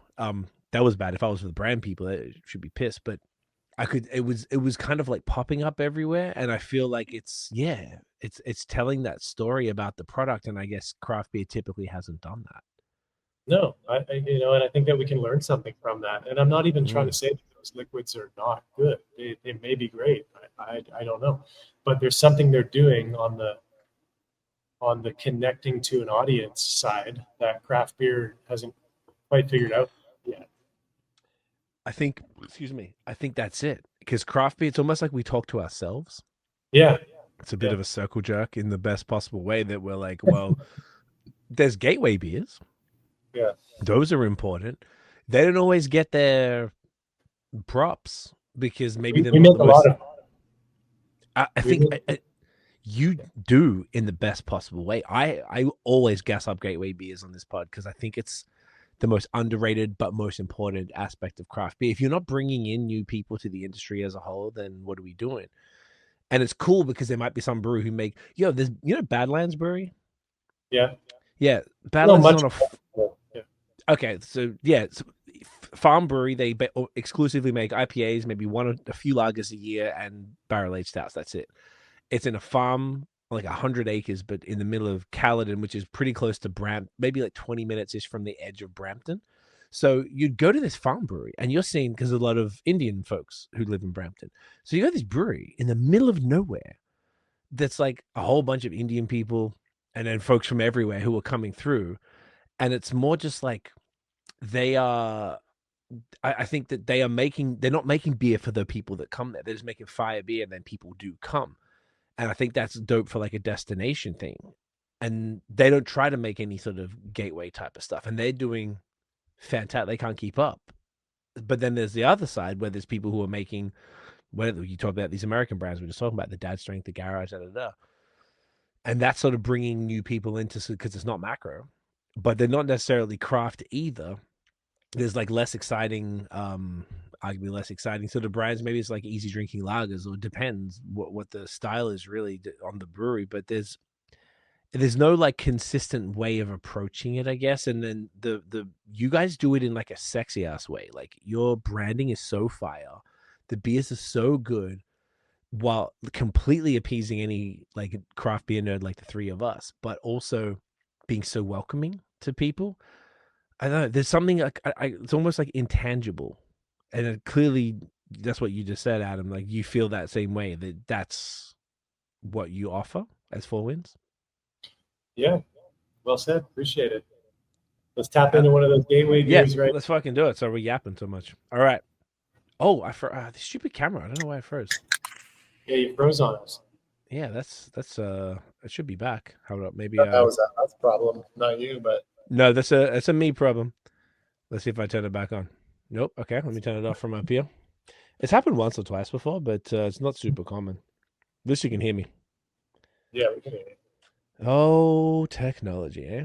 Okay, so the camera's back on. Let's see if this bad boy works. So anyway, either in the meantime, while I get this fixed, talk to me. So this is... I can ramble on here for a sec, because this is actually really, truly a gateway beer. Nice. Because it's really just a super approachable hazy, but it's got incredible mouthfeel and balance, and it's my favorite beer we make here at the Beach House. But yeah, it's sort of segue into gateway beer is perfect, because my wife never liked hoppy beers. Like she just never, hoppy beers were never her thing. She likes sours, she likes stouts, she likes lagers, but she never liked hoppy beers. And this was the first beer that she kind of fell in love with for some reason. And she just, it sort of changed her perception of hop forward beers. And so I think perfect gateway beer.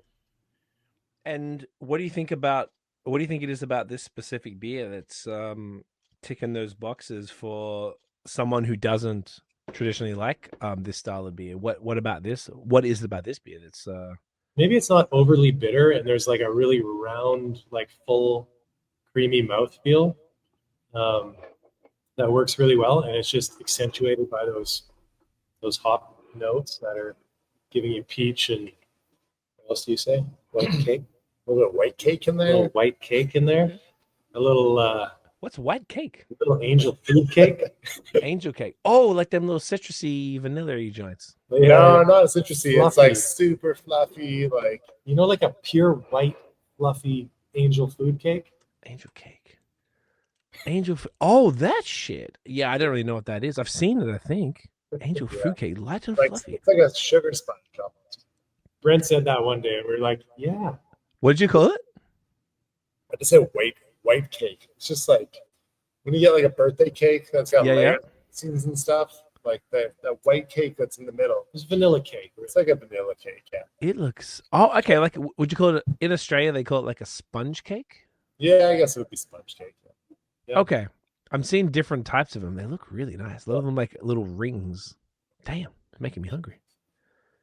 Okay, this- angel cake. Cultural differences, huh? Hilarious. Yeah. Have you ever pulled that note before?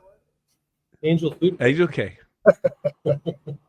I have never pulled that. I'm gonna say it and just I'm just gonna brush over it. I'm not even gonna like pretend that I stole it. I'm just gonna be like, yeah, you know, I was given total angel food cake. Gentlemen, get this in you. Cheers. So this is the most popular, like Yeah. everyday, Yeah. everyday kind of like, easygoing hazy, right? I can see why. What's the hops in this, Jim? This is like the star of the show is formerly HPC 1019, now known as Yep. Pulsita. So yeah, that's the big showstopper. It's also got Simcoe and Talus. So yeah, there's like big like peach ring, white cake, creamy, but a little bit of like coconut coming through too. Yeah. Yeah, the 1019 does that. Yeah, 1019. We thought that was Talus bringing that coconut, but it's actually definitely 1019. Big time. Uh, What's Talus do? I've had Talus before, but I don't really know the tasting notes for it. Yeah, it's got like tropical notes, but it's funny, we were dry hopping the first batch. I think we were throwing in like 2 bags of Talus. And I threw in the first bag and it was like blowing back dust at me, and I was like, this smells like a herb garden. Like this is not what we're going for. So we like cut it off and we added Simcoe instead. So we added like Simcoe to kind of balance it out. Okay. So Talus comes across like, I think more like black licorice if it's like overdone. Oh, that's interesting.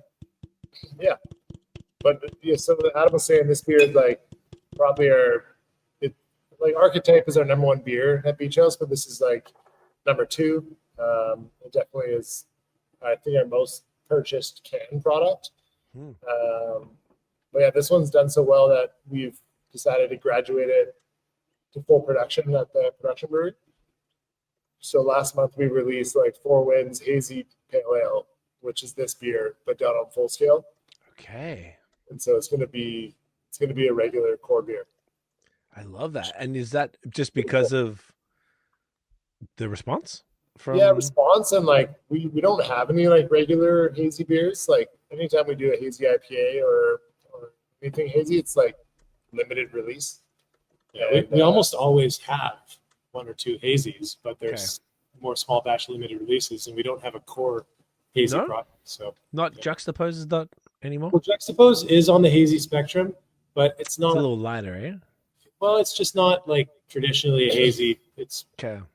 Hazy IPA. The yeast strain is Sactois, which doesn't produce like the same effect as like the London style strain. Okay. So it's hard. It is like visually hazy, but it's definitely like different in flavor.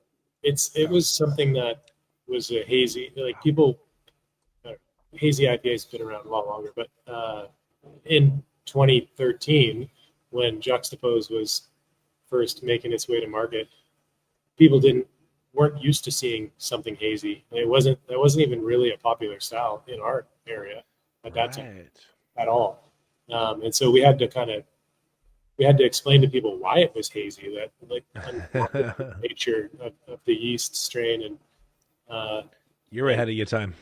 But then, yeah, it was a hazy beer before hazy IPAs were really like a trend in our area. But if you put it up next to like a classic New England hazy, it's like completely different flavors. So. Yeah, total different thing. I need to go check out some photos of it. I haven't had it in a while, but in my head, maybe I'm just thinking that's just like it's probably one of the ones I've had from you the most. Juxtapose. Let's see what that bad boy looks like. Ooh, got the gold medal. 2025 got the gold. That's the number 1 Brett IPA in BC or in Canada. In Canada. 2025.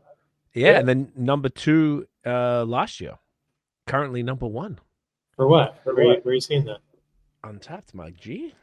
Untapped? Oh yeah, we know all about that. That's it's- cool. that's pretty awesome. And for 10K, it's basically 4, just under 4. That's pretty sweet, man. So it's considered okay. I see what you mean. All right, I say it. So maybe in my head I'm remembering it different. It's kind of like a chill haze. It's a wild IPA. It's a wild IPA. All right, it's probably that they give. So what other IPAs do you have? This regular, like this is the bad boy right here, the Tumbo. The regular lineup. Yeah. We have our like Four Winds IPA, which was our. Oh, look at me frozen there. Oh no, you're looking good here. I'm looking. Okay. You're frozen. Oh, no, we're back. Okay. No, you're back. Okay. We have our Four Winds IPA, which was pretty much the first recipe Brent ever created. One of the first. Probably. And we've obviously tweaked it a little bit over the years, but it's our Okay. core IPA called Four Winds IPA, which is like an American style. Yeah, it's American IPA. Looking at this, yeah, that's what it looks like. Oh, No. Westy. You call it in a West Coast. Yep. Yeah, it's not super West Coast in that it's More American, right? more American style, yeah. And then we also have our Greg, which is a tribute to our dad. Who did Yes. business with us, and that's a true West Coast. Classic West Coast. A little bit of maltiness in there. A little bit older school, like Big Centennial. mid Big. 2000s. Way vibe. more amber. Yeah. Yeah. We love, like, I actually really like that beer, and a lot of people love that beer. Yeah, it's fun to keep a few beers around that are throwbacks in a way, right? Hell yeah. And then we have our Featherweight IPA, which you touched on is just a really light IPA, 4.5%, but it packs a good hoppy punch. And that's actually our number one selling can in BC. Oh, shit. For whatever reason, that just really hits home with people. And I think it's that light sessionability, even though we don't love that word. And just being able to have an IPA that's 4.5%, that ticks the box. But so flavorful though. And it's kind of that East meets West, where it's like almost like an American IPA body, but it's hopped like in New England. And it's like, Yeah. it's bright and tropical, but it's kind of like lighter and crushable. And you don't feel like you're drinking less than. That's what the session IPA sometimes make you feel less than. Whereas like, no, this is just a 4.5% IPA. The shit is fire. And it's exactly as it's intended, you know? Yeah. And then we have Ultralite. the Ultralite Ultralite.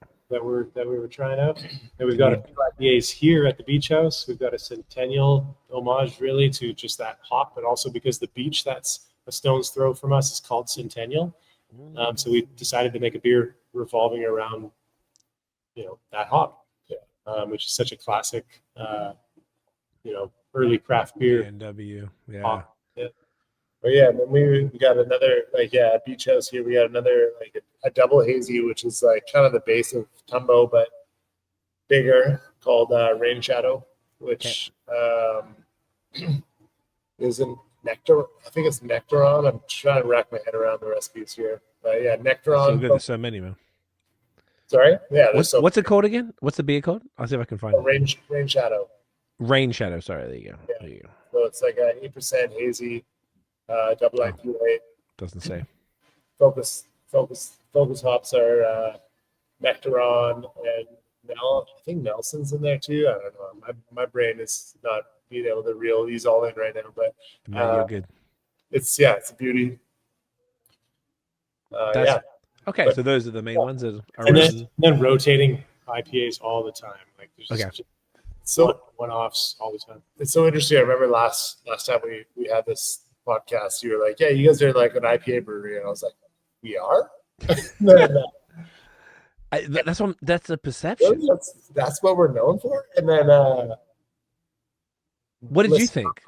What would you have said in 2021? What would you Yeah. what would you have said then, and what would you have said now? Yeah, well, back then I was like, I thought we were like more of a Belgian brewery. I think, I don't know. Like, Oh wow! I think your mind may have been dominated by what you are most passionate about. or what we did historically, like not exactly where we were. So like we That's a started fair off making a lot of Belgian beers, and we don't make any. There's not a single Belgian beer other than some of our bottle stuff, but like bottle conditioned beers. But we've always historically sold the most volume in IPA. yes, So even though it wasn't in Brent's So these beers are just doing volume, like without even thinking about it. So Brent's not really like thinking about it in that way, where it's just like these beers we just mentioned are just, and Juxtapose, that's another full-time beer, right? A full-time IPA. And these beers are just doing volume, and they're selling every month. People, have our clientele that loves those beers, and that's amazing. So I don't think that those are on the forefront of your mind in terms of like what you're like. You're thinking about creation in terms of what you want and what you want to brew and what you want to drink, and so yeah, it's interesting because those make the sum of the IPAs is the majority of our portfolio, but we do so many different kind of small batch beers that range from sour to farmhouse to lager, obviously, to all kinds of ales and whatnot. What would you say now then, if you're thinking? That was really well said, Adam, as far as like between Brent and I, just the context of like, I only get what people send me. So if people aren't giving me the Belgian stuff, then all I get from Four Winds is IPAs. I'm like, oh, they're like my favorite BC brewery that's doing IPAs. I love this shit. This is amazing. So there was a moment, or not a moment, but we see this 4,000 liter foeder here. We actually have 8 of those. And damn. And we also, at one point we had about 300 barrels as well. And between 2014 to 2018, in that range, 2019, we were selling like, I think it was a significant amount of like bottled cork and cage, like sour and Belgian and farmhouse style beers. Yeah, there's one right there. Nice. Quadrennial. Beautiful. Yep. And we were like loving that. It was so fun for us, and we were able to like really express ourselves in really experimental ways and like dive deep into like the nerdiness of the mixed culture fermentation, and the beautiful side of like designing labels and stuff like that. I can't bring myself to drink it. It's too beautiful. It's so nice. Still going to taste good. And that beer was brewed 13 years ago. That was batch number 16. Get fucked, dude. I guess so you brewed it so early on that it would have sat in barrels, obviously, for a number of years. Yeah, we brewed it in October 2013. Okay.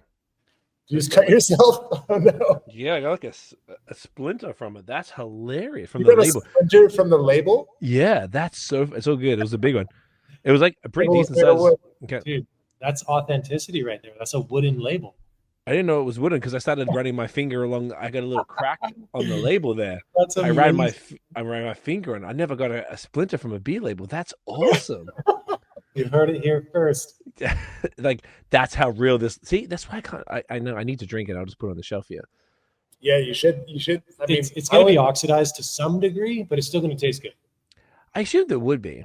I had one about a year ago, and it's like, it tasted pretty interesting. It wasn't like disgusting by any means. It was like definitely. I finished the glass, and everyone else finished the glass too. But it's like. So share it. Like some Coca-Cola notes, dude. It's like you're drinking like a Coca-Cola. Because like a dark sour with blackcurrant, is that right? Yeah. Did we add currants to it? I think so. That's what it said here, yeah. Okay. I was like, I can't even remember. Barrel-aged dark sour ale with blackcurrants. Yeah. I can't believe it's wood. Sorry, I shouldn't have touched it, idiot.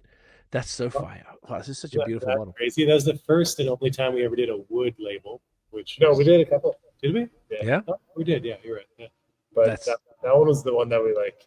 It was like painted black. It's like, what's the point of doing a wood label if it's painted black? But we used to do so much. Get splinters. That's how you know it's wood. Exactly. We used to do a lot of that type of beer, and there was a market for it. Like it was, people were loving that kind of beer, and it like the shift was so drastic. Like you just can't sell. You can't sell a batch of that kind of beer for the life of it. No matter, like you can, a very small batch you can sell. But we used to sell. I was trying to rack my brain on the actual numbers, but it was definitely like 200, 300, 400 cases a month.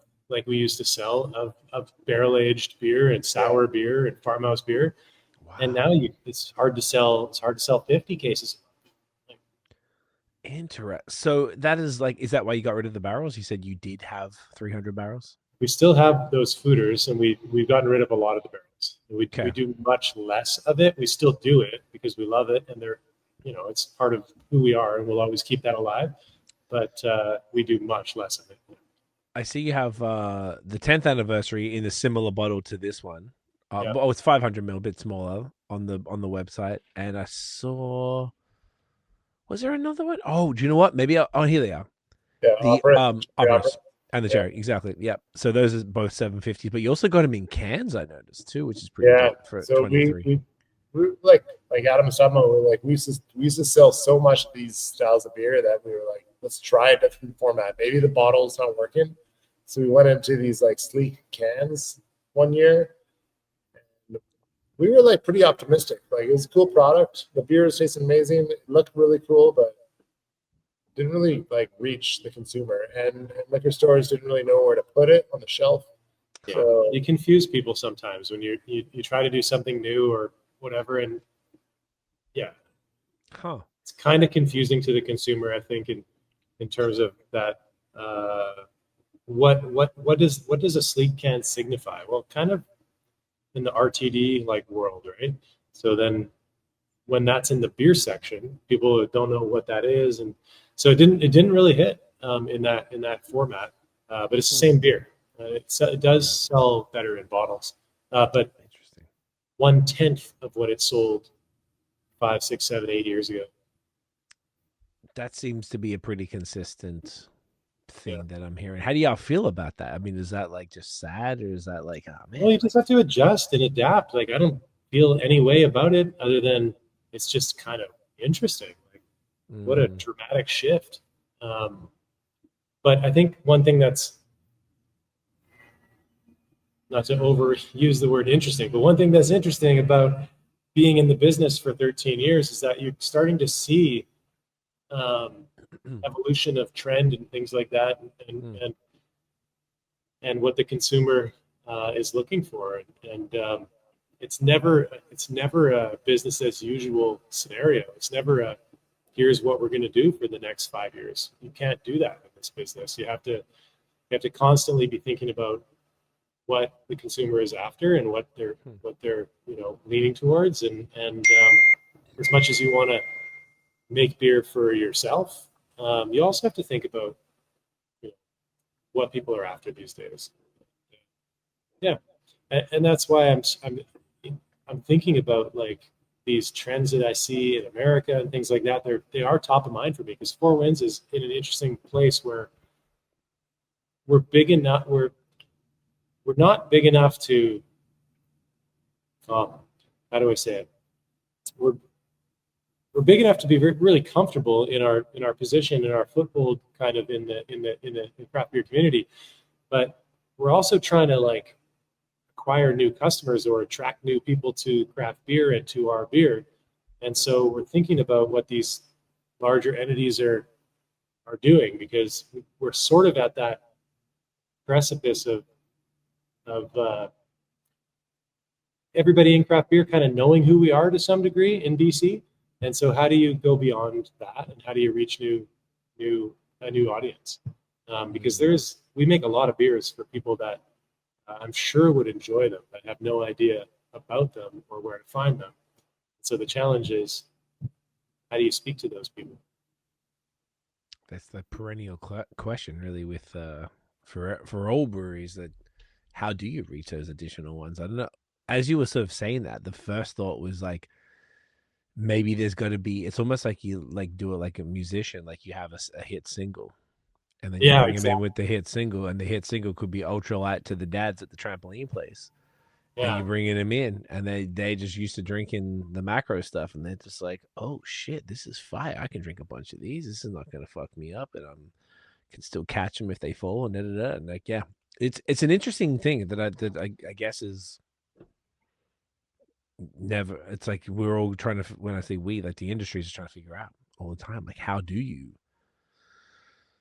how do you sort of attract these other people that are outside of the scope of it? Because we're always, I feel like most craft breweries tend to preach to the choir all the time. Yeah. And like, how do you move beyond that? But I mean, it's a very. I like your analogy of a hit single. Like, you kind of do need that. You kind of need that thing that's gonna, go beyond and reach new people. And I think everybody's trying to figure that out, because growth is difficult right now. There are some breweries that are managing to find new audiences and grow, which is always impressive. But the vast majority of craft breweries are trying to maintain and trying to work on their costs and keep things in line. But it's a challenge, and it's kind of fun trying to figure out how to put all of that together and find success in today's market. Yeah, it's kind of the whole game at this point, right? That everyone's trying to figure out and share that information, and all of these, which we'll get, like, I guess we'll get to shortly, like the provincial conferences and all that type of shit, and and travel around. Brent, I see what you're doing there. I see craft one. Yeah. We're doing it. We're going crispy time. Come on. Snap that one. So check. Let's go. Dark lager time. I'm ready.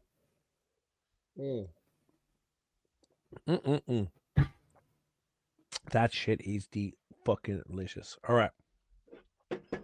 So, we had the Antithesis. No, this is Antithesis. We had Archetype and Antithesis, which is great. I like this name. Is that intentional to suggest the opposite to the Archetype? Oh shit, 100%. Yeah.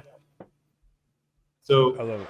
Archetype, obviously, is it's sort of the homage to the original Pilsner in the world, and being the dark version of that. Antithesis is essentially the a fun play on being the antithesis to that pale lager, so the dark lager and the pale lager. Here for it. I love it. How's this one go in comparison, being the Archetype is arguably the most popular? How's this one in comparison? It does surprisingly well. We don't have a lot of faith in sales of dark beer in BC. I don't know if it's the same everywhere, but we always want to sell more porter. We want to sell more stout. We want to sell more dark lager. But I'm always surprised that we do. This is always in the top 5 of draft sales every week, Wow. even in the summer. Every time I come here, when I'm not working, or even when I'm working, I see people drinking this beer. I'm like, yes, let's go. It's the most satisfying beer to see people drink, because I always expect it to just sit do nothing, but it does decent volume for sure. Yeah, I'd love to hear that. Honestly, if I could go for any Czech beer, I'd probably go for a Tomavi. This is Tomavi, right? Yeah, this is my shit, man. Yeah, and we've evolved the recipe a little bit, but it's solid. The batch that actually is it's getting canned in a week is a little modified. Okay. A little more round, a little less sounds like a negative thing, but a little less acrid, a little less intense, black malt flavor. Okay. It's more round and sweet. But this batch is tasting pretty nice. The next batch is so lovely. I love it. I'm here for it. So this one, is this also triple decocted? This one's double. Double decocted. Okay. Yeah. And was there any reason? I think I think when you get in with this that much dark malt, you're gonna produce some negative outcomes when you decoct. Okay. Maybe triple decoction. Also, just labor and time constraints. They play a role sometimes. But yeah, this one, we use a lot of black malt to make it dark.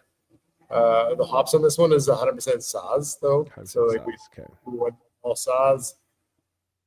The malts. So the Czech malt we're using is from a malt house just outside of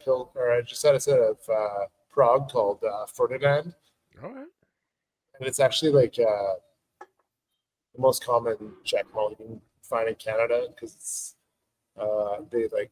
they sell it to Weyermann.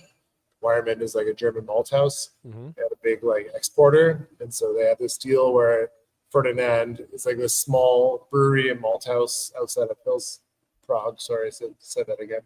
Outside of Prague, and all their export just goes to Weyermann, and so it gets branded as Weyermann, but it's actually from like a really tiny little malt house in the Czech Republic. And I had the opportunity to go there and check out their spot. It's really cool, really old and like manual. And so the fact that we can use that malt to make beers like this at Archetype, it's really cool. Spectacular. This is fucking amazing. This is 4.8. So much chocolate, coffee. It's just so smooth. The head is just gorgeous. Yeah, man. There's nothing. I don't know if anything. Like, I love haze so much, but I just don't know if anything really beats this stuff. I just feel like this is it. This is just this is perfection, bro. Like, this is so good. These two are just so good. When I say these two, I mean the Archetype of this. I love that they're so popular too. That people are loving. We wanted to send you beers that we know you would like, but also like kind of where we're at as a company, and like we do a lot of different things. Like I'm looking at our beer fridge right now, and there's Hefeweizen, there's a couple collabs, there's a French Pils, there's a Belgian table beer. Nice. There's a lot of different stuff. We even got some wine products. We got cider. We got Kolsch. But like ultimately, like the root of our production these days is lager and hazies, and I think it's just like in general where the craft beer industry is at. I don't think you're wrong at all. I think that's exactly it. It's like either breweries that sort of specialize in one or the other, or both. Yeah, I would say that's the vast majority of stuff, and that's what the people are after. And that's exactly right. Like that's where the industry's at. That's where the consumers are at. And I wonder if it's like that because the consumers want it or the brewers want it. Because I think Crispies were basically because the brewers wanted it, and they kind of like forced it on the people in the best possible way. Like maybe yes and no, but like ultimately, like this all started because of rebellion of bland lager, right? But the reality is, people want to drink lager. Full circle, though. Yeah, full circle. And hazy kind of came in as like a wild card in there, and it's like, well, this is new flavor. This is flavor. It's like it's not IPA like IPA was in 2002. Not even close. New flavor. Yes. Like lager, like the beers that we were the most excited about, these lager beers this is old flavor. Like, this is what these beers taste like 100 years ago. We hope so. Anyways, we hope we find a way to make it taste like that. Well, I guess we can only guess because none of us were there. But the same token, we do have the German stuff and the Czech stuff that we can try. That is the same recipes, from what I understand. That would have still continued through. On that, one of the things we didn't touch on earlier was you did the pilgrimage. Oh yes. Yeah. For via it was the government one, right? When I say that, it's the it's the agricultural minister of the Czech Republic. Do you want to speak to that a little bit? Because I know Bim from Godspeed was on, and he went on that, and I think it was like Bim who created that trip. To be honest. Oh really? I don't know for sure, but like they hold him in such high regard that I think he was like responsible for making that happen. I don't know. I gotta ask him about it. But yeah, that's awesome. There's a Czech consulate in Toronto, and they're like regulars at Godspeed, and they know him very well. But essentially, like agriculture ministry of the Czech Republic does a beer mission, which is so rad. They call it a beer mission every year. It's not guaranteed every year. They need to get funding every year, so they're always like little tentative about saying it's an annual thing because they actually need to apply and get funding every year. But comes early spring, they ask brewers to apply to visit the Czech Republic, where they will show brewers different breweries, different malt houses, hop facilities, other brewing technology facilities, and tour the country. And I was fortunate enough to be invited, or applied and be invited early last year in 2024. And so I went with, I think it was about 12 Canadians and 8 Americans. So like there was more Canadians than Americans, which is kind of odd, but really, really cool experience. So landed in Prague and spent a couple days in Prague. I went and did a LUKR side pour class. So I learned how to pour side pour properly, which actually like was really beneficial. Like we've had side pours at Four Winds for a while, and it was great to get taught how to do it properly. It definitely takes a long time to do it properly. And it was super important when we were opening this place. We have 16 beer taps here. I didn't mention it earlier, but they're all LUKR taps. So we have 16 LUKR taps here. All the beer that we pour here comes through a LUKR tap. So it's something that we're super passionate about. So yeah, I did that. And then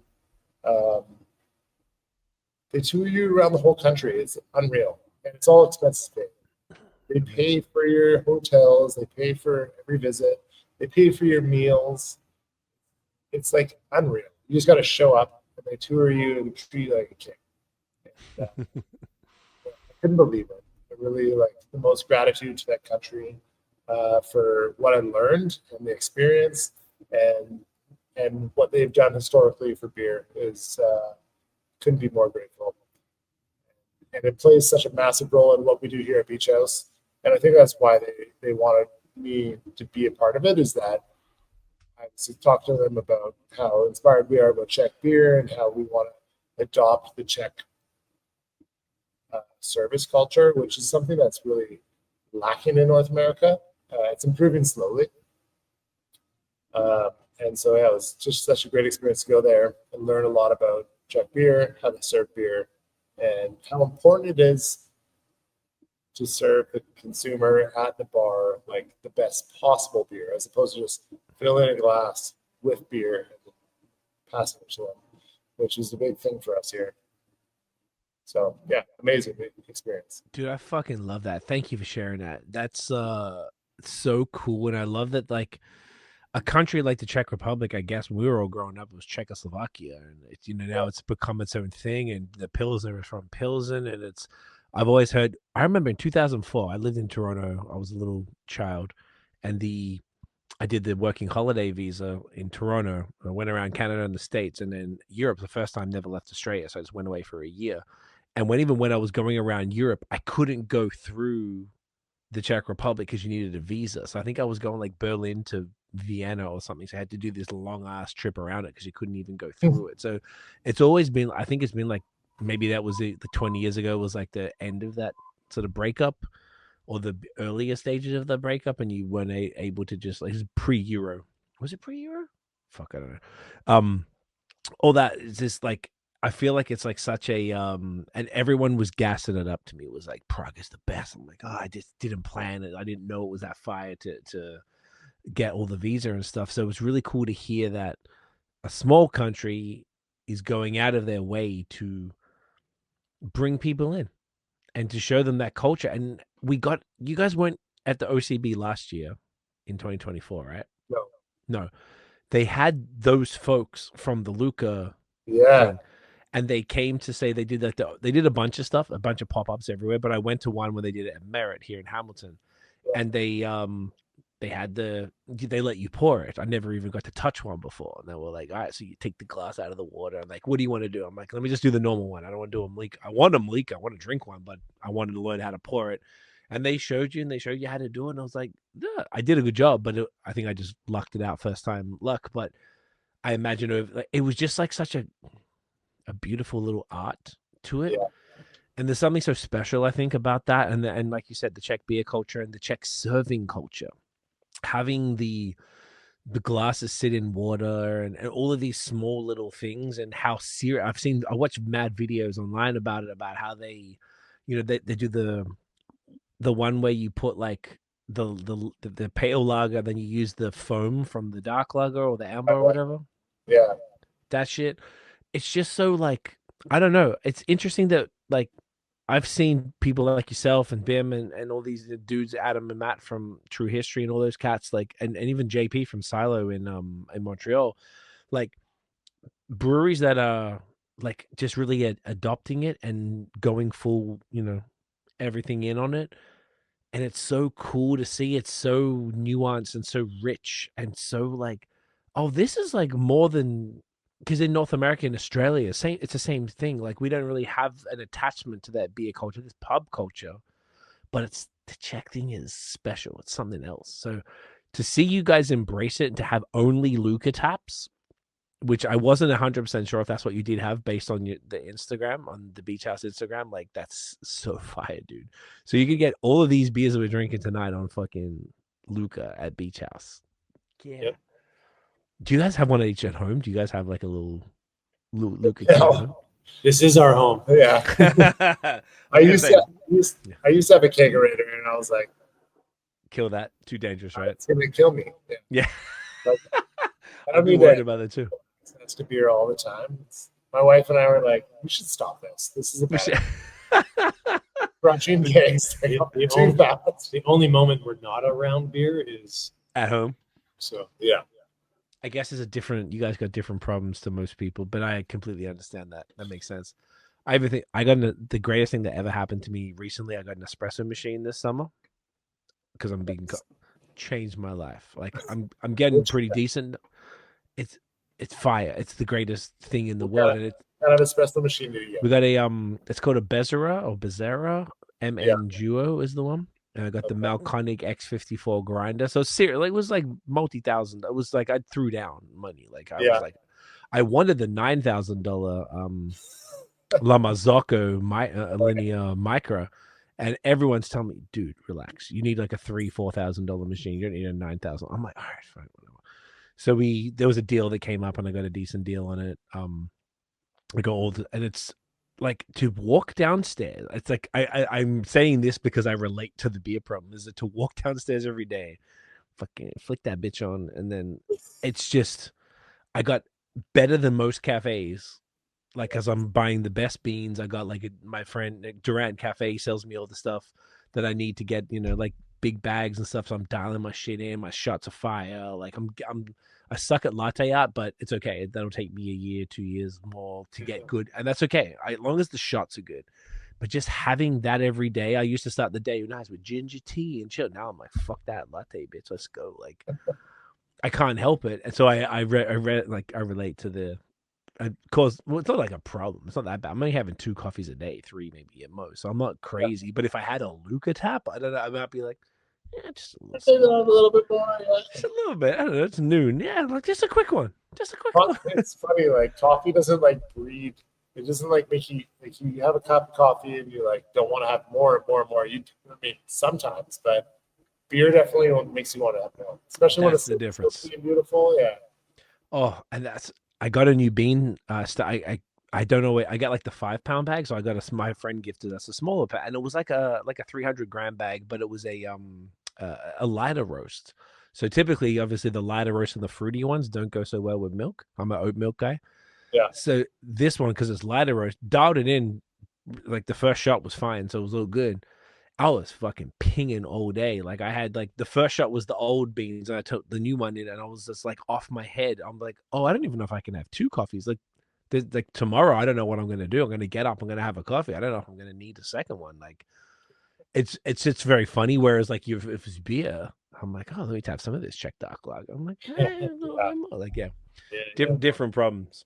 So I very much relate to that. But that's a lot of similarities. Cool. Yeah. Yeah, it's right. Are you guys into coffee? Have you guys done anything with that? Yeah, totally. I used to stay like regularly chatting with people. If I wasn't in beer, I'd be in coffee. No shit. Yeah. We just don't mix the two things. Like we love coffee, we love beer, but I'm not that big on coffee beer. I respect that. Do you I mean, you might mix coffee and business, perhaps. Have you thought about adding that element to either the locations, as far as like opening a tad earlier for coffee related stuff? And I think or it's something that like could work for us. Like we're directly across the street from like a cafe here at Beach House, so it doesn't make feels a much little sense. like, And then yeah, where we are at our production facility is like not a lot middle of of traffic. industrial. I would love to. Like I think it would be something that could work, but it's just not something on the radar. Four For Winds now, Cafe in future. I don't know. We haven't thought about it too much, to be honest. But You never know. possibly. Never know. I think it's for us. We're currently putting all of our energy and effort into this specific liquid, and it still needs our attention. But maybe one day. Yeah. That's cool. Yeah. I kind of assumed that. Sorry, Brent. I'm just saying, but coffee is rad. Is I rad. do have a huge passion for it. Love that. I kind of like assumed. I don't know why. I kind of felt like you guys might be the type that are usually beer people. Like, I'm very surprised if beer people aren't into coffee. At least, like, if you're sitting there, you drink Tim Hortons or something. I'm like, really? Like, No, I know. Yeah. you know what I mean? Like, I'm like, Make any sense? Like I understand that. You start your day with great coffee, and you end your day with great beer. Thank you. Yeah. I see. Most beer people are pretty good, but I think there's still some people that like. I don't have this affiliation, but perhaps a lot of people seem to. Where, like, you know, a brewery owner out here always tell me he loves drinking Miller High Life in his driveway. That's his like thing. I'm like, cool. I don't have any affiliation or not. What's not affiliation? What's the word? Fuck. It's been 5 beers deep, I guess. I don't have like a favorite macro beer that I got these romantic memories with or anything like that. So I don't have anything, but but a lot of brewers and people in the beer industry do have like a macro thing that, you know, a lot of people love Labatt 50 and stuff like that. That was big, but I kind of just feel like I understand if you grew up with Tim Hortons, that's your thing or whatever. When I first moved here and I knew jack about coffee, I drank Tim Hortons but I drank the French vanilla, that little powder shit. Like, it's nothing. I was drinking like sugar water stuff. And then when I really discovered coffee, I'm like, oh, like, how do you? It's almost like when you have craft beer, how do you go back? If you have good coffee, like, how do you? That's Go it. back. That's it. It's the same thing. Yeah. Have you tried any coffee in the stout, like that beautiful stout we were talking about earlier that you guys do, or is it sort of like just never was really like a thing? What did you say? Have you guys ever done coffee stouts? Like you were saying before, you keep them separate, but have you ever have you tried it and it didn't work, or it's just really not your thing? I think we've made a couple coffee beers, but like nothing production wise. I just like. I think it can be done well, and I think it where it does succeed is like imperial stouts, like big beers, because coffee like cuts through with like this. Depends on the beans for sure, but like definitely cuts through alcohol and body like strongly. And some of the off flavors that I get from it, I just don't like. It's like green pepper is like the big one, like that usually comes through in these beers. And I'm like, I love coffee so much, and I love the beer without the coffee so much. So when I combine them, I'm like, it's just not better. It's not making each other better.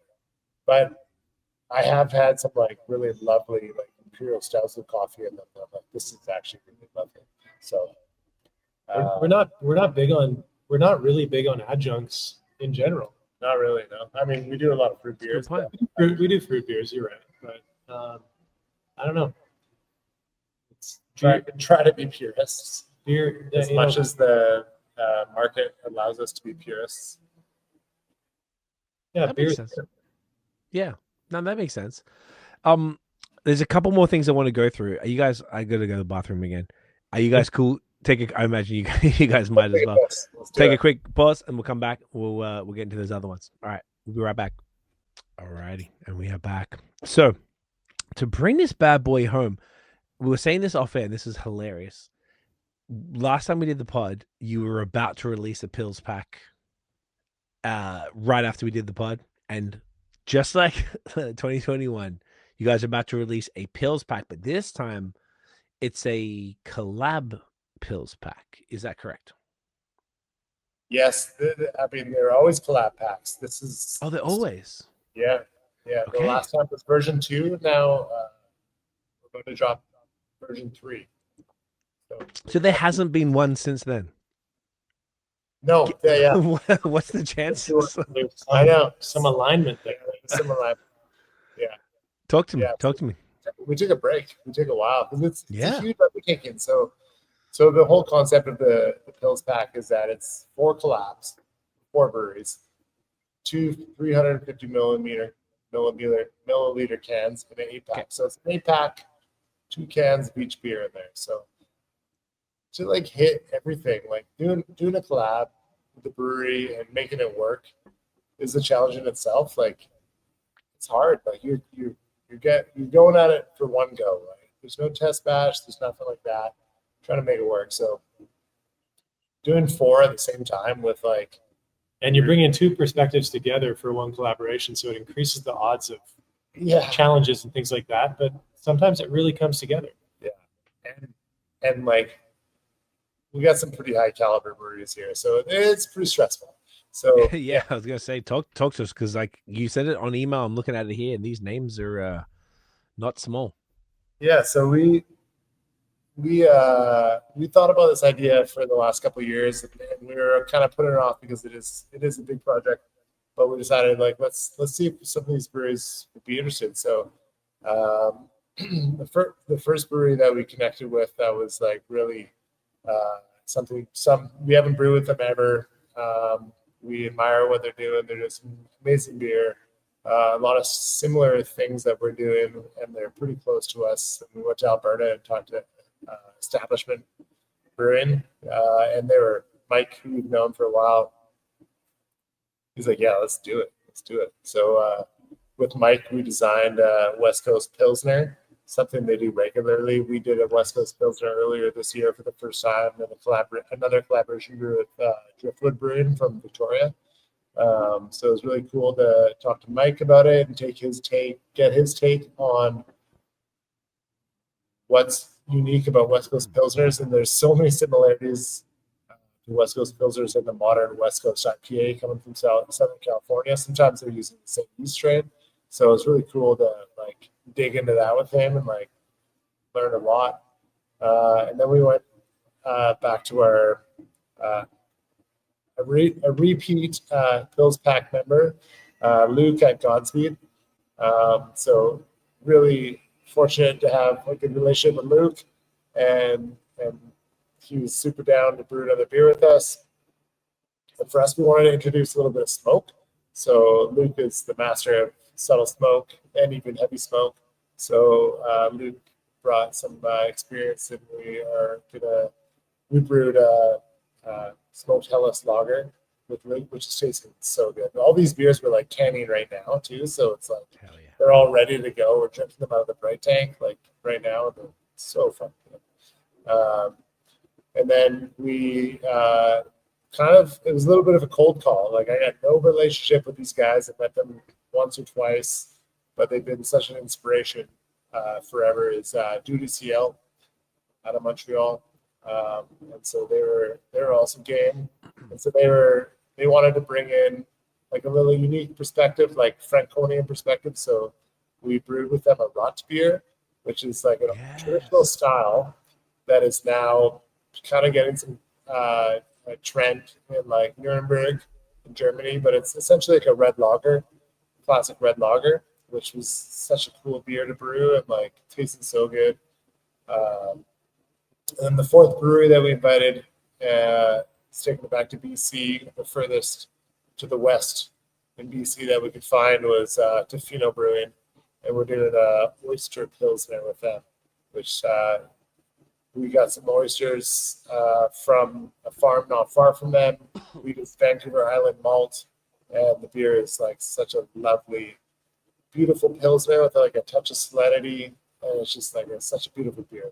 All four of these beers are like some of my favorite beers we brewed this year. So it's so cool. So fun. Sick. When does the pack drop? We're looking to launch the pack mid-October, but it could be a week later, just kind of depending on a few things. But it's all being canned between, I don't know, next week, starting next week, right? We're half done now. Oh, we canned this week. Yeah, we canned the Pilsner today, and we'll do, or we canned the Pilsner. We're all Pilsners. All Pilsner. West Coast Pilsner today, and tomorrow we're doing Oyster Pilsner. Oh, I was off on the schedule. I didn't realize they were happening that quick. I thought it was next week, but we make sure we got all the marketing materials and get all the packaging down, and it'll be mid-October launch. Yeah. Amazing. And if people want to get it, it's obviously from the brewery, but is it any distro throughout BC? Oh yeah, it'll be all over BC. It's a pretty big project. We'll do we'll have about 18 pallets worth of cans, and we'll send a bunch to the island. We'll send a bunch to Alberta. We're not really going to send it further than that. It's logistically challenging to send a one-off or a small batch through Ontario or Quebec. It'll be thoroughly distributed through BC and Alberta. And we're going to also announce some fun launch party tap takeover type events here in BC very soon. And it's going to be a lot of fun. Hell yeah. On that, would you ever do anything like that sort of on the East Coast, whether it's here or Quebec, whatever? Like, is that ever logistically feasible to do like a Four Winds tap takeover at a beer bar or a brewery or something like that? We would love to do that.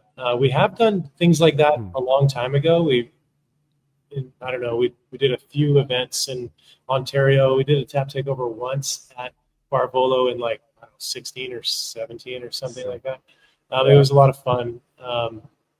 Back in those days, we used to go to Bellwood's big event, Witchstock, which was a lot of fun, and we sort of tagged on some tap takeovers and things. I'd love to do it again. Love to do that again. Maybe in the next year or so, we should really start thinking about that. Hell yeah, I love it. That's awesome, boys. That's super exciting. So, fuck, that sounds amazing. That pack, I love it. Congrats on all that. This. Thank you guys so much for your time, man. This is so cool to chat with you both and catch up after 4.5 years. Well, I know we saw each other a couple years ago, but on the pod. I just really man, congrats on everything. The branding is gorgeous. It just really feels like this new space is amazing, and you just really taking the brand to another level and exposing all these new people to beer, and you're about to let all the dads with daughters of trampoline parks know exactly what's up with Ultralite right there. So it's awesome, man. I appreciate you guys immensely. I think you're just doing phenomenal stuff, and you've always been one of my favorite breweries in Canada. Like, there's something about the brand that I see Four Winds, I'm just like, something just feels so good about it. And I just think you guys are just such wonderful humans, and you're just doing such great work. And I appreciate you both immensely. And I'm really happy to see you go in this direction with the Czech stuff and just being so passionate. And just like, I see this stuff online. I'm like, you're winning. This is awesome. And just congrats, boys. Like, honestly, keep killing it. Keep coming out here and keep letting people know. I feel like this next, maybe in 2026, when all of this stuff is supposed to happen, it might be a new era for bringing people around. And I feel like you're going to be a big draw card to bring another part of Canada out west, and bring out west to out here as well, and really sort of just be that sort of like torchbearer for the region. So, man, appreciate you both immensely. Thank you, boys. Champions. Thank you, Greg. Yeah. Appreciate your time tonight. It's been great. It was awesome. Always a pleasure. Always. Let's not wait 4.5 years next time, man. Yeah, for sure. That was on me. That was on me. Stick around. We'll wrap up off air. But where can everybody find Four Winds online and in real life? I know there's probably a few different places we need to send them. Well, first off, thank you, Greg. It's been awesome catching up with you, and thank you very much for your continued support of Four Winds. You've always been a great advocate. We really love you, respect you, and appreciate what you do for the industry. You can find Four Winds at our website, fourwindsbrewing.ca, at Four Winds Brew Co. on Instagram, at Four Winds Brewing Company. Is it Four Winds Brewery? Sorry, I closed the tab. Four Winds Brewery Beach House. What's the Beach House Instagram? It's a long one. It's at Four Winds Beach House and Brewery. There you go. So there's two Instagram accounts. We're most active on Instagram. We don't do a lot of Twitter anymore. We're not really on TikTok. We do want to look more closely at that. But Instagram and Facebook, check us out at Four Winds Brew Co., at Four Winds Beach House and Brewery. Cheers. And there's 2 locations within the Delta region. Tawasin, is that how you pronounce it? I'm sorry. Yeah, Tawasin, yeah. Oh, hell yeah, I fucking nailed it first time. Got it, man. And the other one, yes, let's go. I mean, I saw the word. I wanted to make sure I respectfully said it right. So people can come visit. The food is amazing. The vibes are amazing, and the beer is incredible. Obviously, at both places. So check that out. If you're not in BC, just get out there. Honestly, it's your only move, boys. I appreciate you both immensely. Like I said, stick around. We'll wrap this up off air. But folks, thank you for watching and listening. If you enjoyed the episode, smash the thumbs up, hit subscribe below, hit that notification bell so you know when the new drops. Follow us everywhere at BAOS Podcast. Check out the long form audio, Spotify, Apple Podcasts. Give us 5 stars. No, not for me, for Adam, for Brent, for Four Winds, for BC Craft Beer. And we'll see y'all in the next one. Peace, y'all. Cheers. Peace.